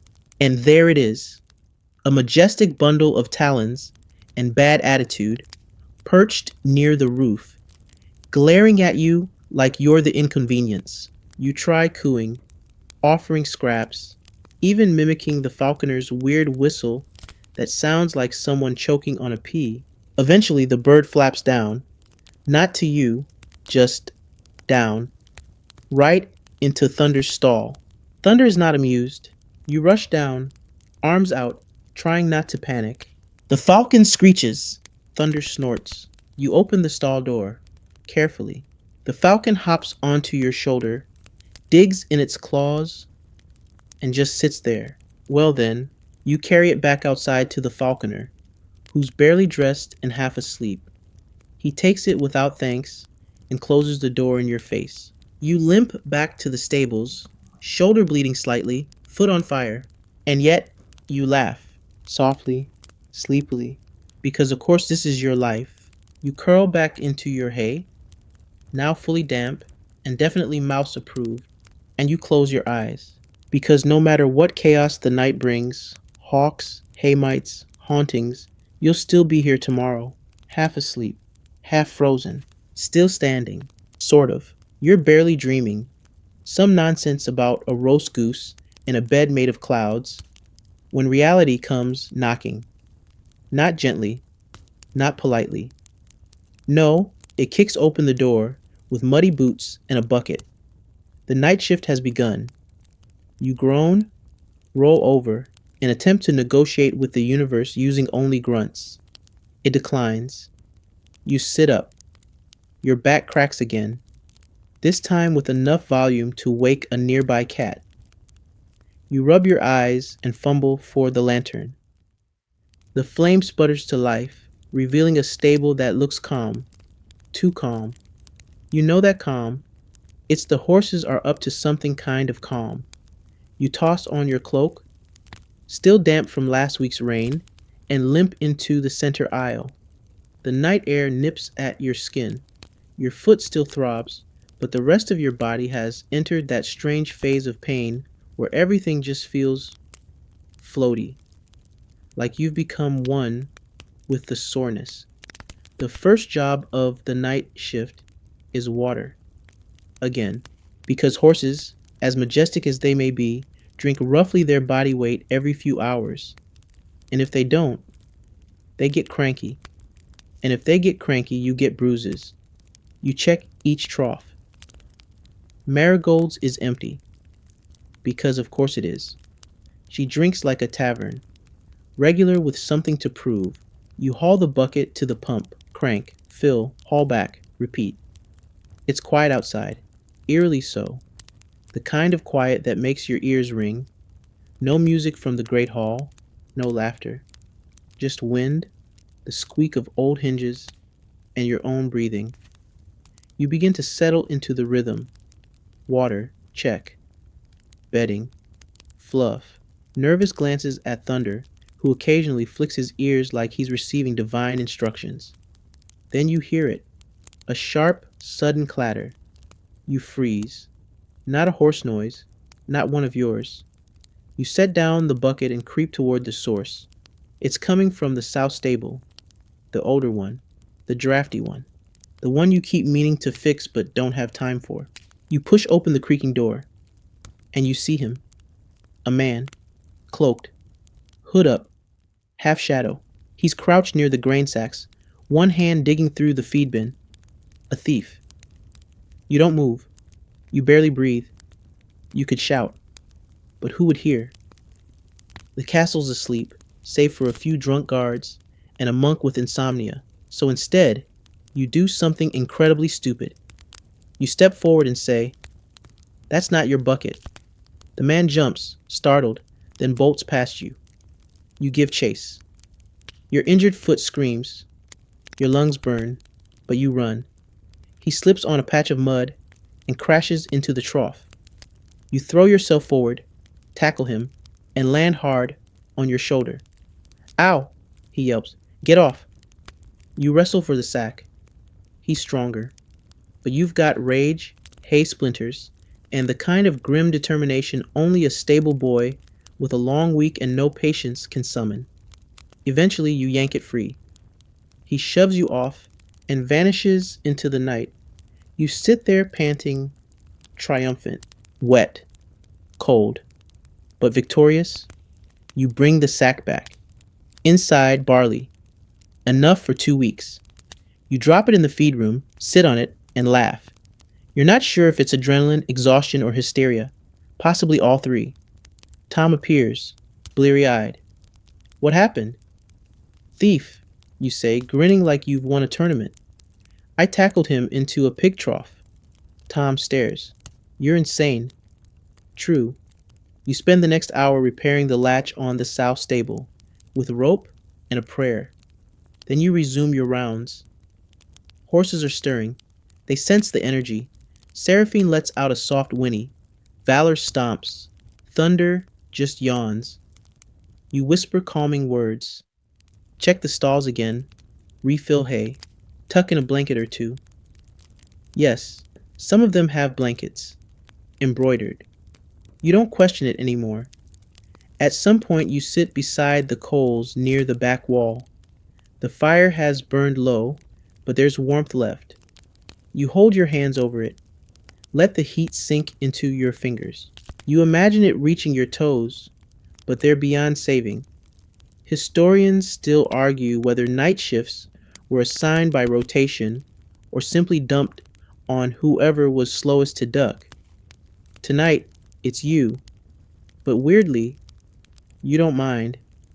There's something peaceful about the stables at night. No shouting, no nobles, no rushing, just breath, straw, the occasional snore. You lean back, head against a beam. You close your eyes, not to sleep, just to rest. Just for a second. Time passes in drips. You think you hear hooves. You think you hear Mira's voice. You think about the sack of barley, the thief's surprised face, the splash. You smile. You survive the night. And when morning finally comes, golden and slow, you're still there, covered in dust, clutching a mop, and somehow, absurdly, proud. Because the horses slept, the grain stayed safe, and you, stable boy, keeper of hoof and hay, you did good. There's a saying you overheard once, from a traveling merchant. You don't really live in a place until you've smelled it. By that metric, you and the castle stables are deeply intimate. The morning sun rises slow, slanting through the stable slats in soft gold bars of light, and illuminating every floating mote of dust, straw, and invisible shame particles. You stretch. Immediately regret it. Your shoulder clicks like a poorly oiled door hinge. And then it hits you. The smell, not just manure. No, manure's just the background. Note, like bass in a band. Always there, always humming. This morning is joined by sweat, mildew, moldy barley, singed hair from someone's torch mishap, and, mysteriously, pickled fish. You sniff your sleeve. Nope, that one's you. You stand slowly, every joint voicing its complaints. Thunder flicks an ear at you as you pass. His stall smells faintly of wet dog and defeat. Seraphine smells like old apples. Valor, inexplicably, smells like boiled cabbage today. You're not sure how or why, but he does. And then, as you start mucking out the first stall, you discover something truly horrifying. The festering thing in the corner. It's not an animal, not quite a vegetable, possibly a mineral. It might have once been cheese or meat, or a shoe. Hard to say. You poke it with a pitchfork. It jiggles. You drop the pitchfork. Tom, you whisper, come see this. He arrives, chewing something unidentifiable, peers at the thing, and simply says, nope, then walks away. You scoop it into a bucket without breathing. It hums. Not musically, biologically. You dispose of it behind the midden heap, where even the rats hesitate. This is your life now. Early morning biohazard disposal. Back inside, you catch yourself gagging a little, so you try to distract your nose with a handful of mint leaves Mira once slipped you for sanity. You sniff dramatically, like a noblewoman holding a pomander, and pretend, just for a second, that you're somewhere else. But even the mint can't cover it all, because this place smells like history. The ancient timbers hold the scent of centuries, old fires, new sweat, panic, hay, loss. Layers of people who've come and gone and spilled things they probably shouldn't have. Historians still argue whether castle stables were ever properly sanitized, or if everyone just developed an immunity to everything except kindness. Based on your experience, you lean toward the latter. After cleaning, you sweep the aisle. It should take 10 minutes. It takes 30 because the broom has lost most of its bristles, and you keep stopping to remove mysterious chunks of former vegetables that somehow ended up on the floor. Then you're called to the well. Again, water duty never ends. The bucket creaks. The rope groans. The pulley squeals like a ghost in distress. You wonder, not for the first time, if the well is haunted. As you carry the bucket back, you pass a visiting nobleman, draped in silks, fussing about his boots. "What's that smell?" he asks, sniffing like someone who just discovered the concept of nostrils. You stop, smile. History, you say. He looks at you like you've just licked a stone, then keeps walking. Back at the stables, the horses are restless. You suspect a storm is coming. Animals always know. They shift, stomp, blow out sharp puffs of air. You murmur calming nonsense while cleaning Valor's hooves, but he twitches like he's about to dance. Thunder flat out refuses to let you near his rear legs. You try a different tactic, bribery. You hold out a slice of dried apple and whisper, "Peace offering." He takes it, then flicks his tail directly into your face. Apology not accepted. You return to the feed room. It's not great. Damp. Smells like old grain and the ghost of weevils past. You begin sorting sacks, barley, oats, chaff. You find one sack that's gone damp at the bottom, likely from a leaky roof tile. You tie it off and move it to the side. Later you'll accidentally spill some and feed it to the chickens. Waste not, want not. The sun creeps higher, the heat rises, the smell settles. You've stopped noticing it. That's the worst part. You've become nose blind to it all. The horses, the straw, the sweat, the mystery aromas that defy science. Until someone new walks in. A messenger from another lord's estate, here to deliver news. He steps into the stables, takes one breath, and promptly retches. You hand him a cloth. He declines. You shrug. Welcome to your world. He delivers his scroll and flees. You tuck the message into the head groom's cubby and return to sweeping. Tom walks in holding a dead squirrel. Found this in the loft. You stare. Want to bury it? You nod. You dig a hole behind the compost heap, say a few words neither of you understand, and cover it with stones. It's the most solemn moment of the day. Later, Mira finds you outside, wiping your hands on your tunic. "Is it true you tackled a thief last night?" she asks, eyebrows raised. "Possibly." She grins. "You're becoming a legend." You laugh. "Tell that to my foot." She tosses you a pear, fresh, not bruised. Your mouth waters. You eat it slowly, savoring each bite. It tastes clean, real, like not hay. And for a moment, you forget the smells, the damp, the festering thing in the corner. You remember that, even in muck and rot, there are still pears, still moments, still laughs. You return to the stables. Marigold has knocked over her water again. Of course she has. You sigh, grab the bucket, and start over. Because this is your life. And yeah, it stinks. But it's yours. You thought today might be different. You really did. A glimmer of hope snuck into your chest when the bells rang in celebration. The courtyard buzzed with activity. Laughter, banners, the scent of roasting meat wafting through the breeze. Something big was happening. Then Tom passed by and said, "Feast day." Ah, feast day. For most of the castle, this means roast pheasant, pies the size of saddles, minstrels, and enough honey cakes to summon bees from 3 counties over. For you, it means chaos, screaming cooks, extra horses arriving, nobles throwing tantrums about manure smells, and, if you're lucky, a crumb of crust kicked under a bench. The head groom is already shouting when you reach the stable doors. Make it spotless. Lord Bishop's coming, and his horse gets the cleanest stall. You look around. Every stall is full, straws half matted. The feed bins smell like something died last century. You grab a rake. Thunder glares at you like he knows you have no time. I'm not doing this for you, you mutter. You clean, fast, aggressively, like you're being timed because you are. You strip one stall entirely, lay down the cleanest straw you can find, which still smells like horse, because of course it does, and polish the gate latch until you can sort of see your reflection.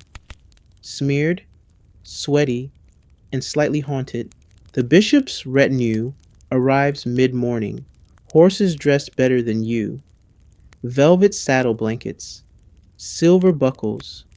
One even has a little belt on its bridle, like a festive death machine.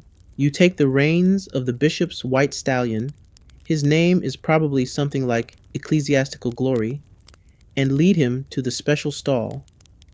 The horse smells like soap and a whiff of heaven. You hate how nice he is. He doesn't bite, doesn't kick. He just looks at you like he's already memorized the book of Psalms. Later, as you refill water buckets, you hear laughter and music from the great hall. Roast goose, almond tarts, plum wine. Your lunch? A turnip, raw, slightly shriveled. Someone dropped it by the chicken coop, and you claimed it like a king. You chew slowly, watching a noble woman in silks walk her lapdog across the courtyard. The dog wears a collar with gems. You wear rope to hold up your pants. Historians still debate whether feast days were a morale boost for castle workers or a form of highly scented torture. From your position near the manure heap, it's the latter. Still, you press on. You're tasked with brushing every horse in sight, including the bishop's, including the lady's pony, including a visiting knight's warhorse who smells like he's been sleeping in pickled cabbage. Brushing, brushing, brushing. Your arms ache. Your hands cramp. You get kicked twice. Once by accident, once with intent. Tom limps over and says, Mira got a honey cake. You blink. What? She snuck one from the kitchens. Said she might share. Your brain short circuits. The mere idea of honey and cake in the same object feels like something from a bard's dream. You finish your brushing rounds in record time. You even groom Marigold's tail with something close to affection. Then you find Mira in the kitchen yard. She's sitting on a crate, nibbling the edge of a golden, slightly lopsided cake. You want some? She asks, holding it out. You stare. You nod. You take a bite. It's soft, sweet, sticky. Your eyes well up. You don't know whether it's the sugar or the sheer emotional whiplash. You whisper, This tastes like a clean blanket. She grins, and then someone screams. A noble's falcon, again of course, has gotten loose. It flaps wildly across the courtyard, lands in a pie, ruins said pie, and flees into the stables. You're already moving. Second falcon incident in 2 days. You're becoming a specialist. Inside, the bird has perched on Thunder's back. Thunder is unimpressed. You approach slowly, holding your hands out like you're taming a ghost. The falcon flaps once, then hops onto your arm like it remembers you. You whisper nonsense, nod at Thunder, and back out slowly. Outside, the falconer reclaims his bird. He says nothing, just walks off like this is your fault. You return to your bucket. Mira offers you the last bite of the cake. You take it. Worth it. Back in the stables, someone spilled a bottle of rosewater trying to impress a noble. It's soaked into the straw. The scent now mixes with horse sweat, mold, and something unidentifiable from the south wall. You name the new scent Floral Despair. By late afternoon, you're tasked with helping serve at the feast. Not in the great hall, of course. You're allowed to carry dishes through the rear corridor, hand them off to a page, and stand quietly until dismissed. The smells are intoxicating. Spiced meats, sweet meats, cheeses so ripe they have personalities. You consider licking a plate. You don't. Barely. As evening falls, the revelry continues. Music floats across the courtyard. You return to the stables. The bishop's horse lies down in its stall. No one's kicked anything in 30 minutes. The world slows. You sit against the wall, chewing the stem of a haystalk like a philosopher. Feast day, you whisper. More like beast day. No one laughs. Not even thunder. You lie down in your hay. It's warm now, slightly. You curl into your blanket. Your stomach's half full. Your soul, maybe just a little bit full too, because today you tackled a falcon, survived floral despair, and tasted honey. In your world, that's a banquet. You wake up before dawn, not because you have to, but because you're dreaming of a kitchen fire that turned into an actual dragon, and when you sit up, you realize it wasn't fire at all. It was longing. You had been dreaming of escape again, not in the dramatic way, not storming out, or stealing a horse, or becoming a warlock. No, just leaving. Disappearing down the road one early morning, cloak on your back, a piece of bread in your satchel, and a vague heroic plan that mostly involves not cleaning poop. It always starts the same way. You're on a cart, watching the castle fade into the mist. You're free. You're clean. There's not a single hay splinter in your socks. And then you wake up, right back in your hay pile, with one boot still on and a mouthful of morning breath. Thunder yawns loudly beside you. You glare at him. In my dream, you were a talking zebra. He blinks slowly, probably offended. You stretch. Every joint creaks. Your foot still feels like it's being punished for crimes it didn't commit. You consider calling in sick, then remember that's not a thing here. The only sick day is death. Breakfast today is nothing. You miss the crust pile. Tom snagged the last turnip. Mira is off in the kitchens, probably being screamed at by 3 different cooks with conflicting instructions about poultry. So you work hungry. Again, mid-morning, you're mucking out Valor's stall when a minstrel walks by, strumming a lute. A luta. You pause mid-scoop. He's tall, thin, dramatic looking, like a walking sigh. His clothes are patched in ways that seem intentional.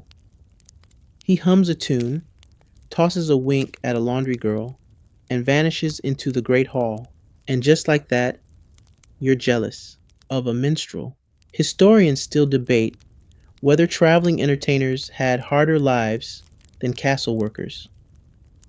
Sure, they got paid in coin and applause, and occasionally thrown poultry, but at least they got to go places. They weren't scraping dung in the same stone barn day after day. You imagine yourself as a minstrel, singing songs about heroic deeds, making crowds laugh, wearing a feathered cap. Then you remember you can't sing, can't play anything but the bucket, and once tripped over a stool trying to bow. So much for that. Still, the dream lingers. You ask Tom, "You ever think about leaving?" He shrugs. "Where would I go? I don't know what's out there." You nod. That's the trouble, isn't it? The world beyond the castle is a mystery. Towns are full of people with knives. Forests are full of things that look like bushes but bite like wolves. Roads are patrolled by bandits, taxes, and the occasional roaming bishop. And you've got a tunic, a limp, and exactly 1 silver penny, still hidden in your boot from Sir Calder's almost praise a week ago. Mira joins you at midday with a gift, a heel of bread and a boiled egg. You stare. "This is fancy. Don't get used to it," she says, handing you a bit of salt wrapped in paper. It was left over from the scribe's plate. You eat slowly, reverently. The egg is slightly green around the edge, but you don't care. It's warm. It's protein. It's not a turnip. Afterward, you sit on the stable fence, chewing a stalk of hay like some thoughtful peasant poet, and watch the gate. It opens. A traveler rides in, muddy cloak, tired horse, serious eyes. You wonder what he's seen. Mountains, bandits, a tavern where no one yells. The traveler hands his reins to the head groom, pays a copper, and vanishes into the castle. You brush the man's horse. A tall tan gelding with one white sock and a scar on its flank. You ask softly, "Where have you been?" The horse snorts. You take that as places you haven't. Later, while cleaning the tack, you spot a map poking out of the saddlebag. Just a corner, unlabeled. Your fingers itch to take it, just to look, just for a second, but you don't. Instead, you oil the saddle and return it exactly how you found it, because that's who you are. For now, the rest of the day passes in a blur. One of the chickens sneaks into the stables again. You chase it out with a broom. It wins.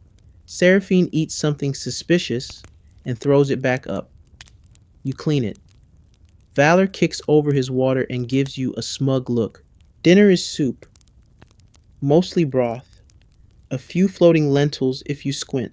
You eat with the other boys in the shadows of the smithy. Mira joins for a minute, but gets called away. The cook's lost a spoon and blames the new scullion.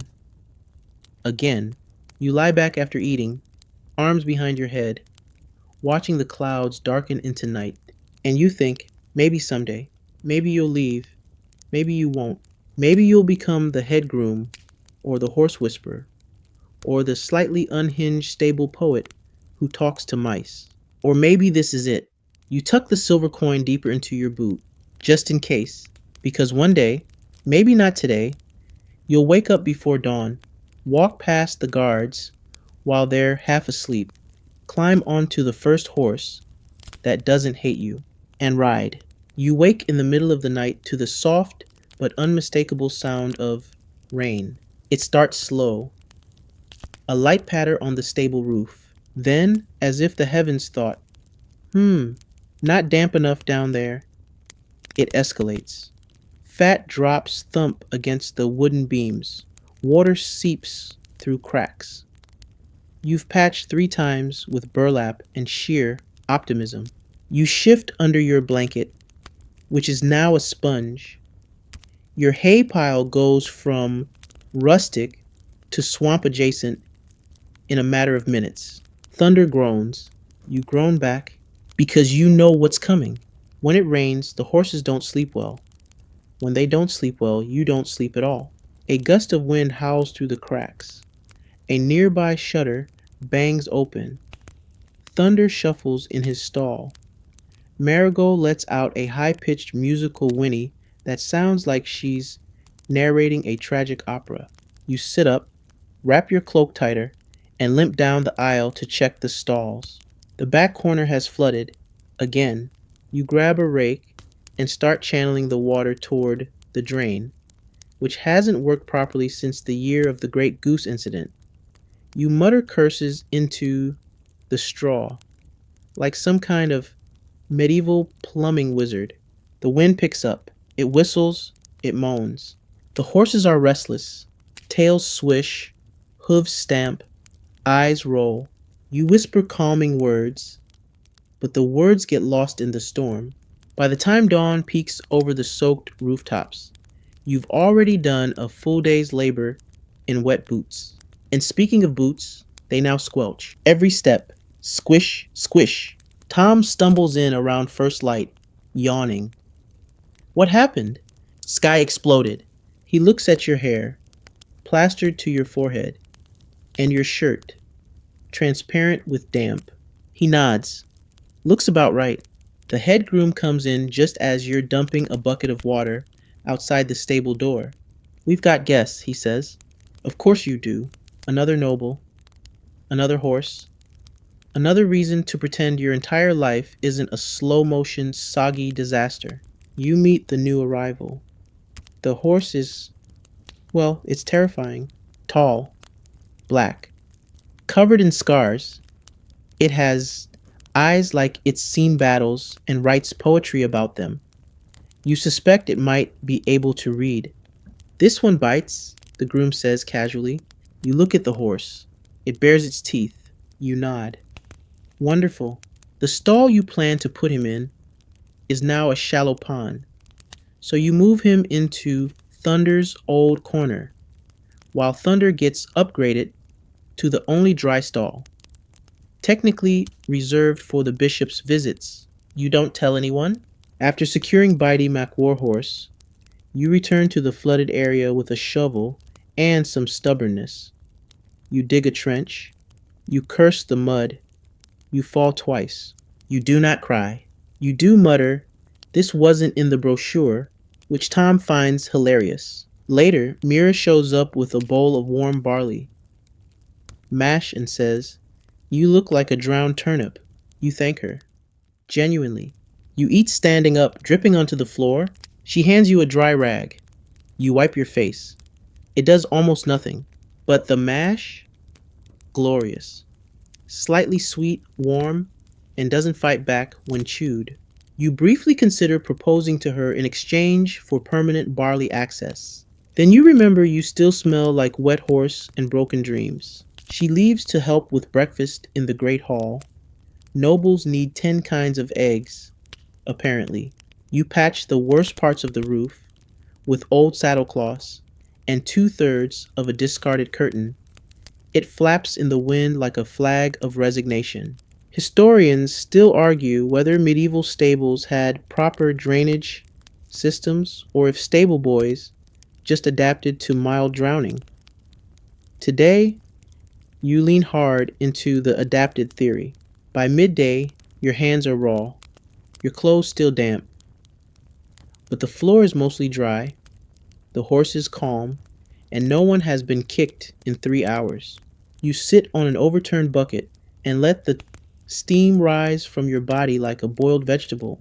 Tom joins you. I heard one of the visiting knights has a bath. A real one. Portable. You look at him. What does that mean? Big tub. Heated water. Servants pouring petals. You blink. That's not a bath. That's witchcraft. You imagine it. Hot water.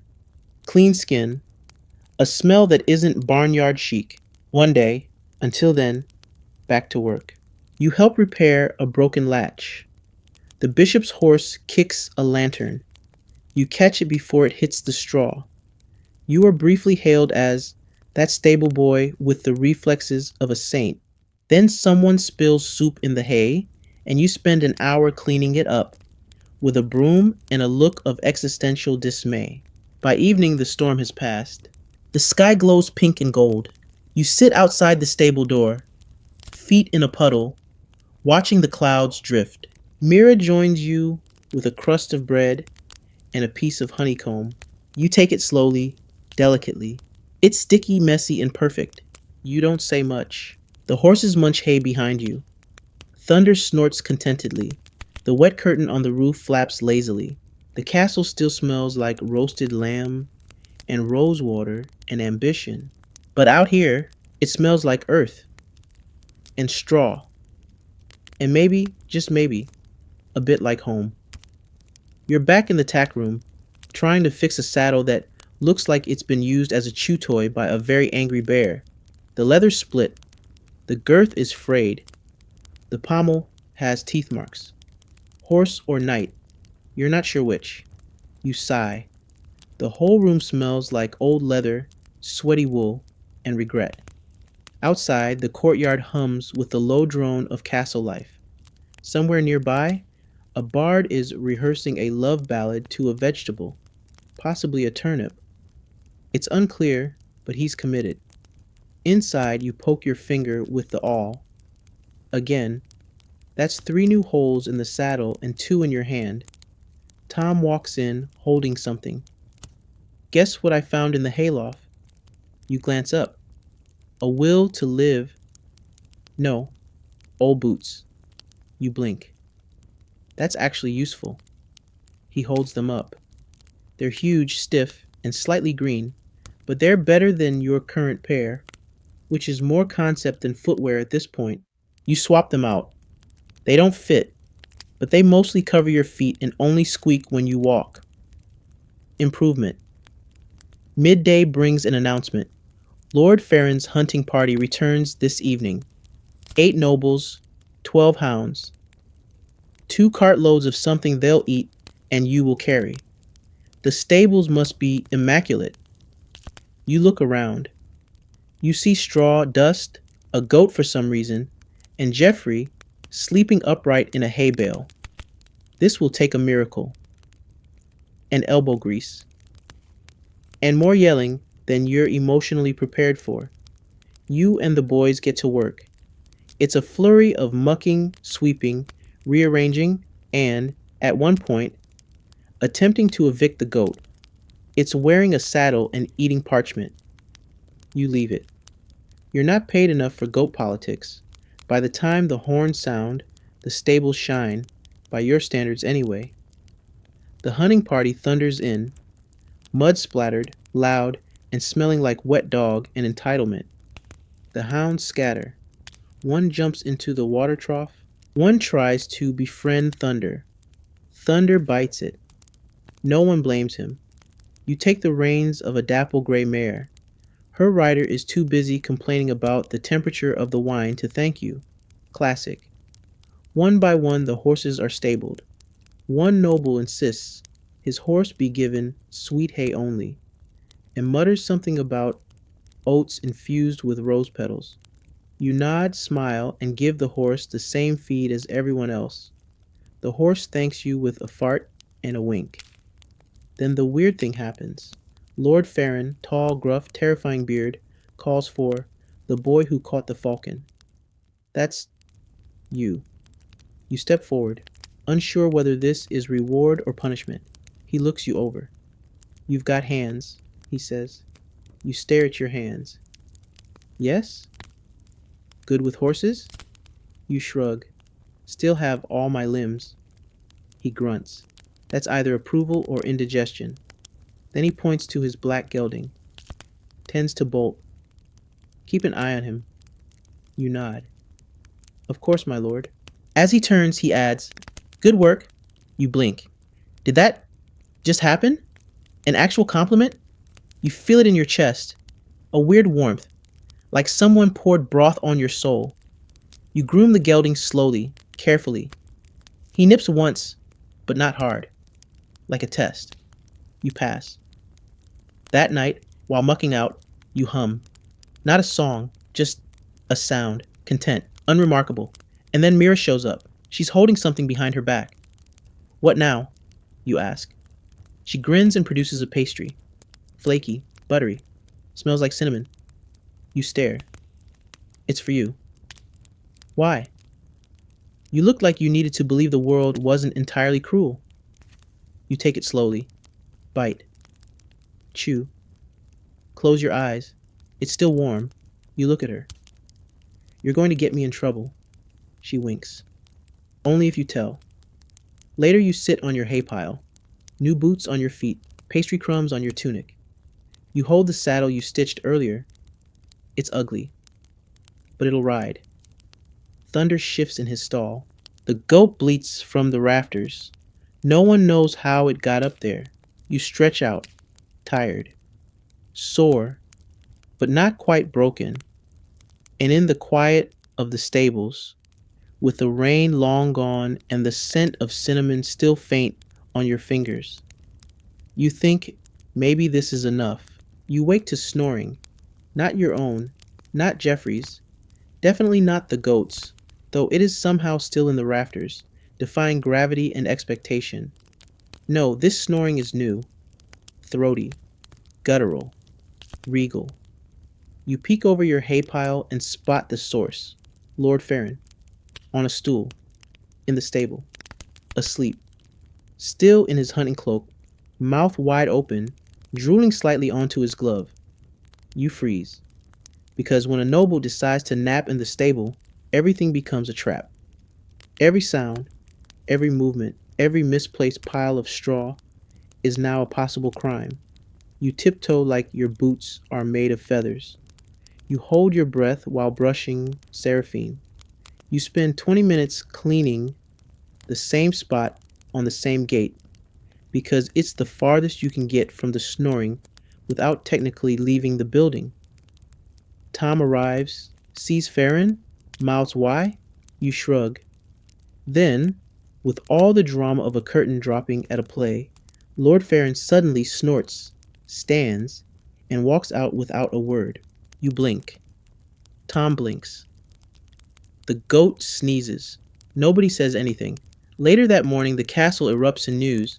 The king's cousin, Lady Margarine, yes, like the butter, is passing through, with her hounds, and her miniature horse, and her harpist, and a traveling astrologer named Bruno the Whisperer. You don't know what any of this means, but you do know one thing. You're about to clean stalls until your spine forms its own opinion. Mira confirms the worst. She's allergic to strong smells, she says. You stare at your shirt, which currently smells like sweat, stable, and last week's barley soup.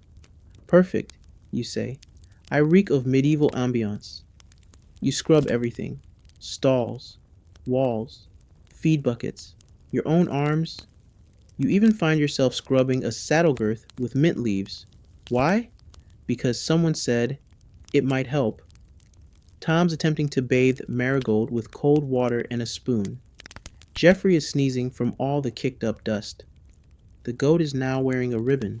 By mid-afternoon, the air smells faintly of damp horse and panic.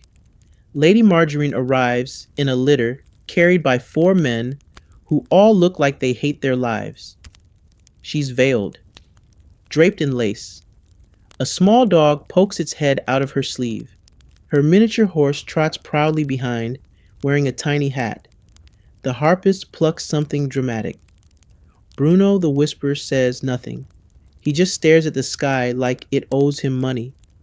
You take her horse's reins with reverence, lead it to the most pristine stall, and whisper, "Please don't poop." It poops immediately. You clean it in record time.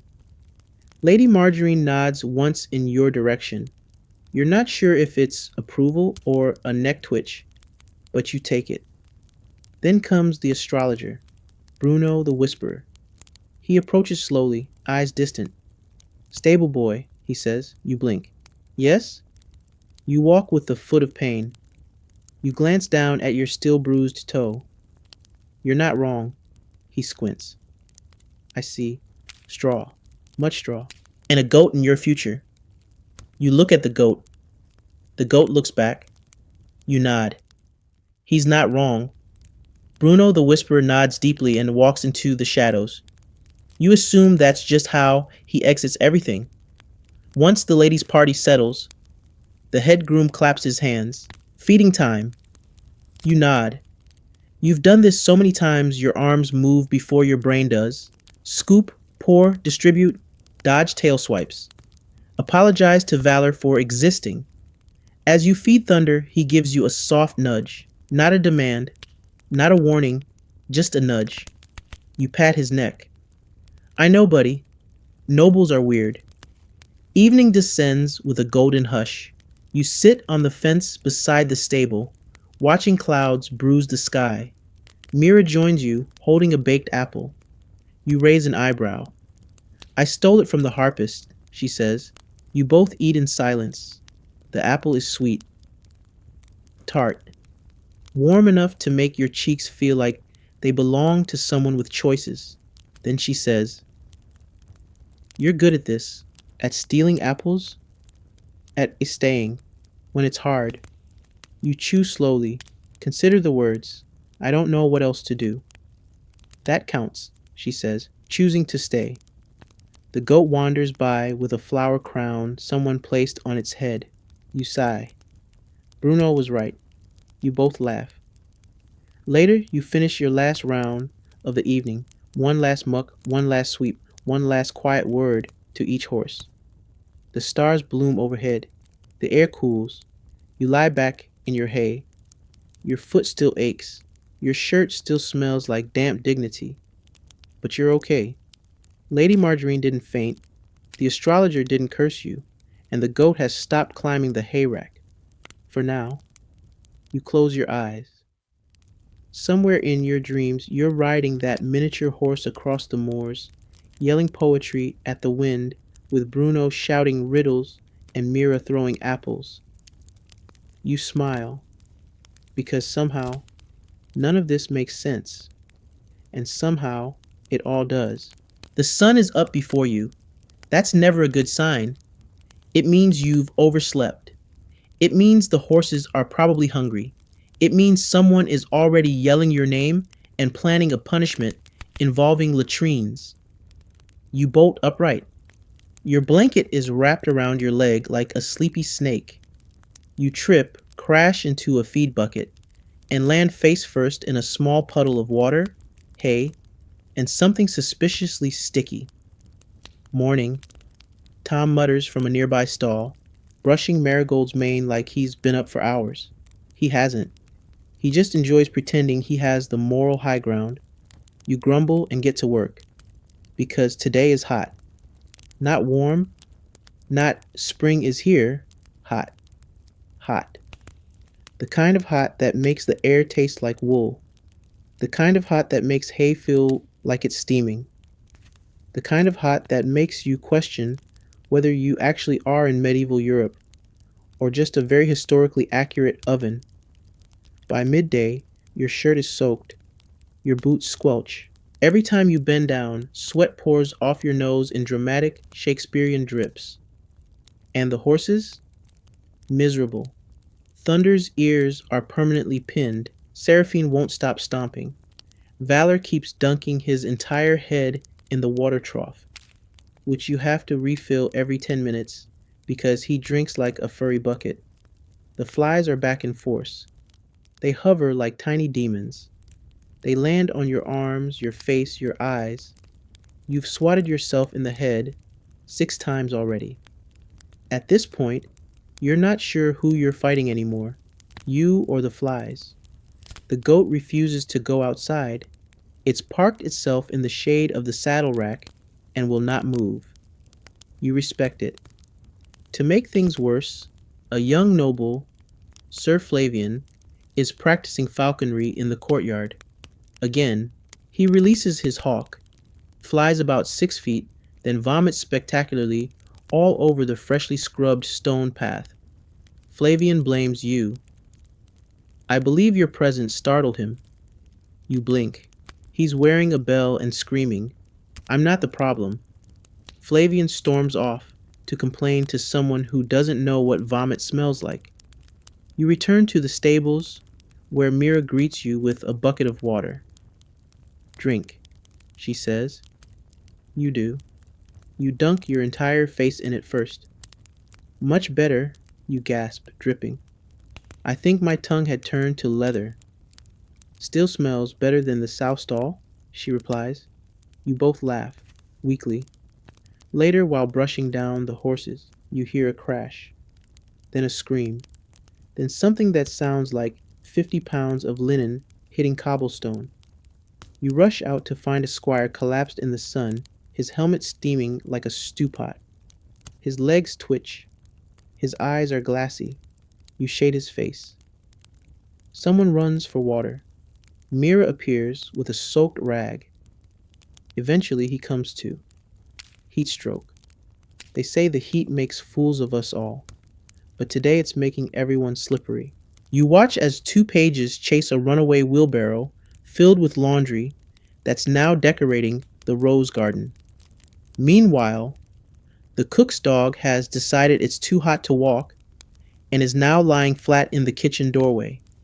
3 people have tripped over it so far. It does not care.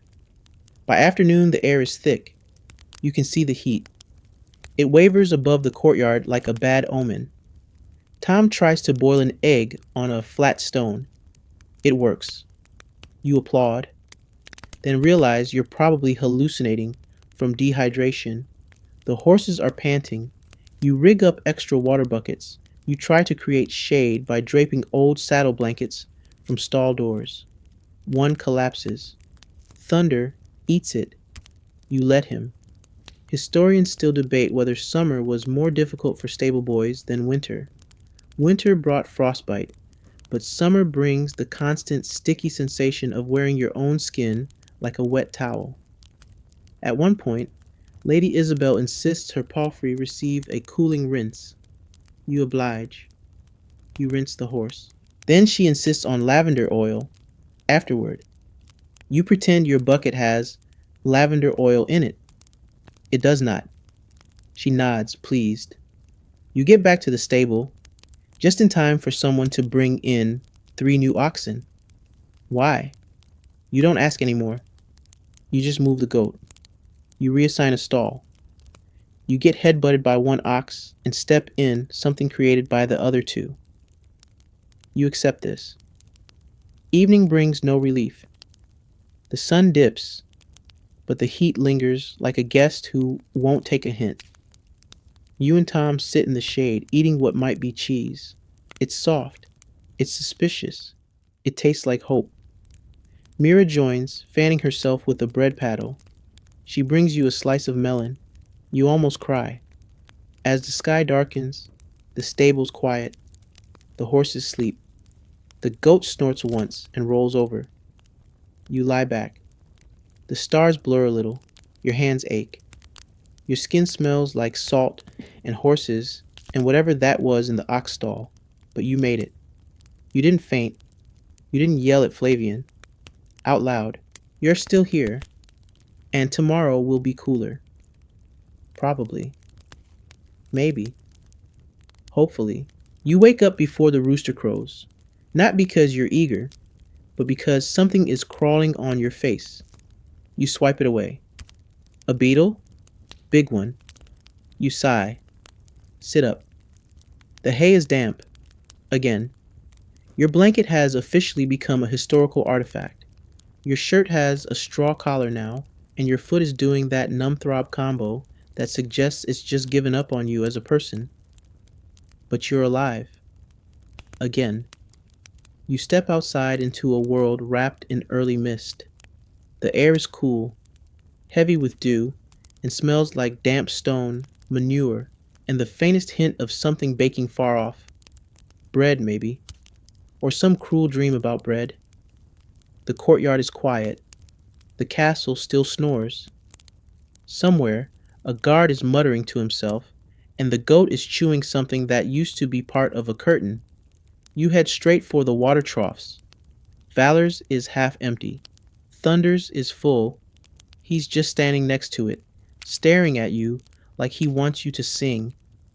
You don't. The stables are in that strange pre-dawn calm. The horses shift softly. No stamping, no snorting. Just the quiet sound of breathing and straw rustling. You feel it in your chest, a rare kind of stillness. The world before orders, before shouting, before you're told to move faster, carry more, smell less, so you savor it. You take your time cleaning the stalls. You hum to Seraphine. She flicks her ears in time with the tune. Mira stops by with a crust of bread, still warm. You stare at it like it's a crown. For surviving summer, she says. You take it. Nibble. It's soft inside. Almost sweet. You want to cry. You don't. Instead, you mop the aisle, clean the tack, wipe down the head groom's clipboard, which you suspect has never once been written on, and even comb the goat, who kicks you once, gently, as thanks. By mid-morning, the castle is buzzing again. A new merchant arrives with bolts of wool and 2 suspiciously well-fed pigs. One escapes. You help wrangle it. You fall. The pig wins. Tom laughs so hard he snorts. You throw straw at him. Later, while refilling the feed bins, you overhear a knight telling a squire, "The stable boy, the quiet one, saved the bishop's horse from colic, you know." You pause. You didn't. You just noticed the horse wasn't eating and told Mira, who told the head groom, who told the cook, who told the bishop, but close enough. That evening, as the sun spills amber across the field, the head groom pats your shoulder. Good week, he says. You nearly faint. Instead, you nod, then immediately trip over a rake. Dignity. Fleeting. As night falls, the stables settle. Horses eat slowly. Thunder sighs deeply. His version of a lullaby. You curl up in your usual spot. The hay feels softer tonight somehow. The blanket is still itchy, but tolerable. The beetles, if they're still here, have at least learned to respect your face. You stare at the rafters. Think about the week. The falcon, the goat, the pies, the noblewoman who thought her horse could get lonely, the saddle you fixed, the compliment you didn't expect, the laugh you shared over cheese that was definitely a little alive, and somehow, despite the chaos, the smells, the bruises, you survived. You were here.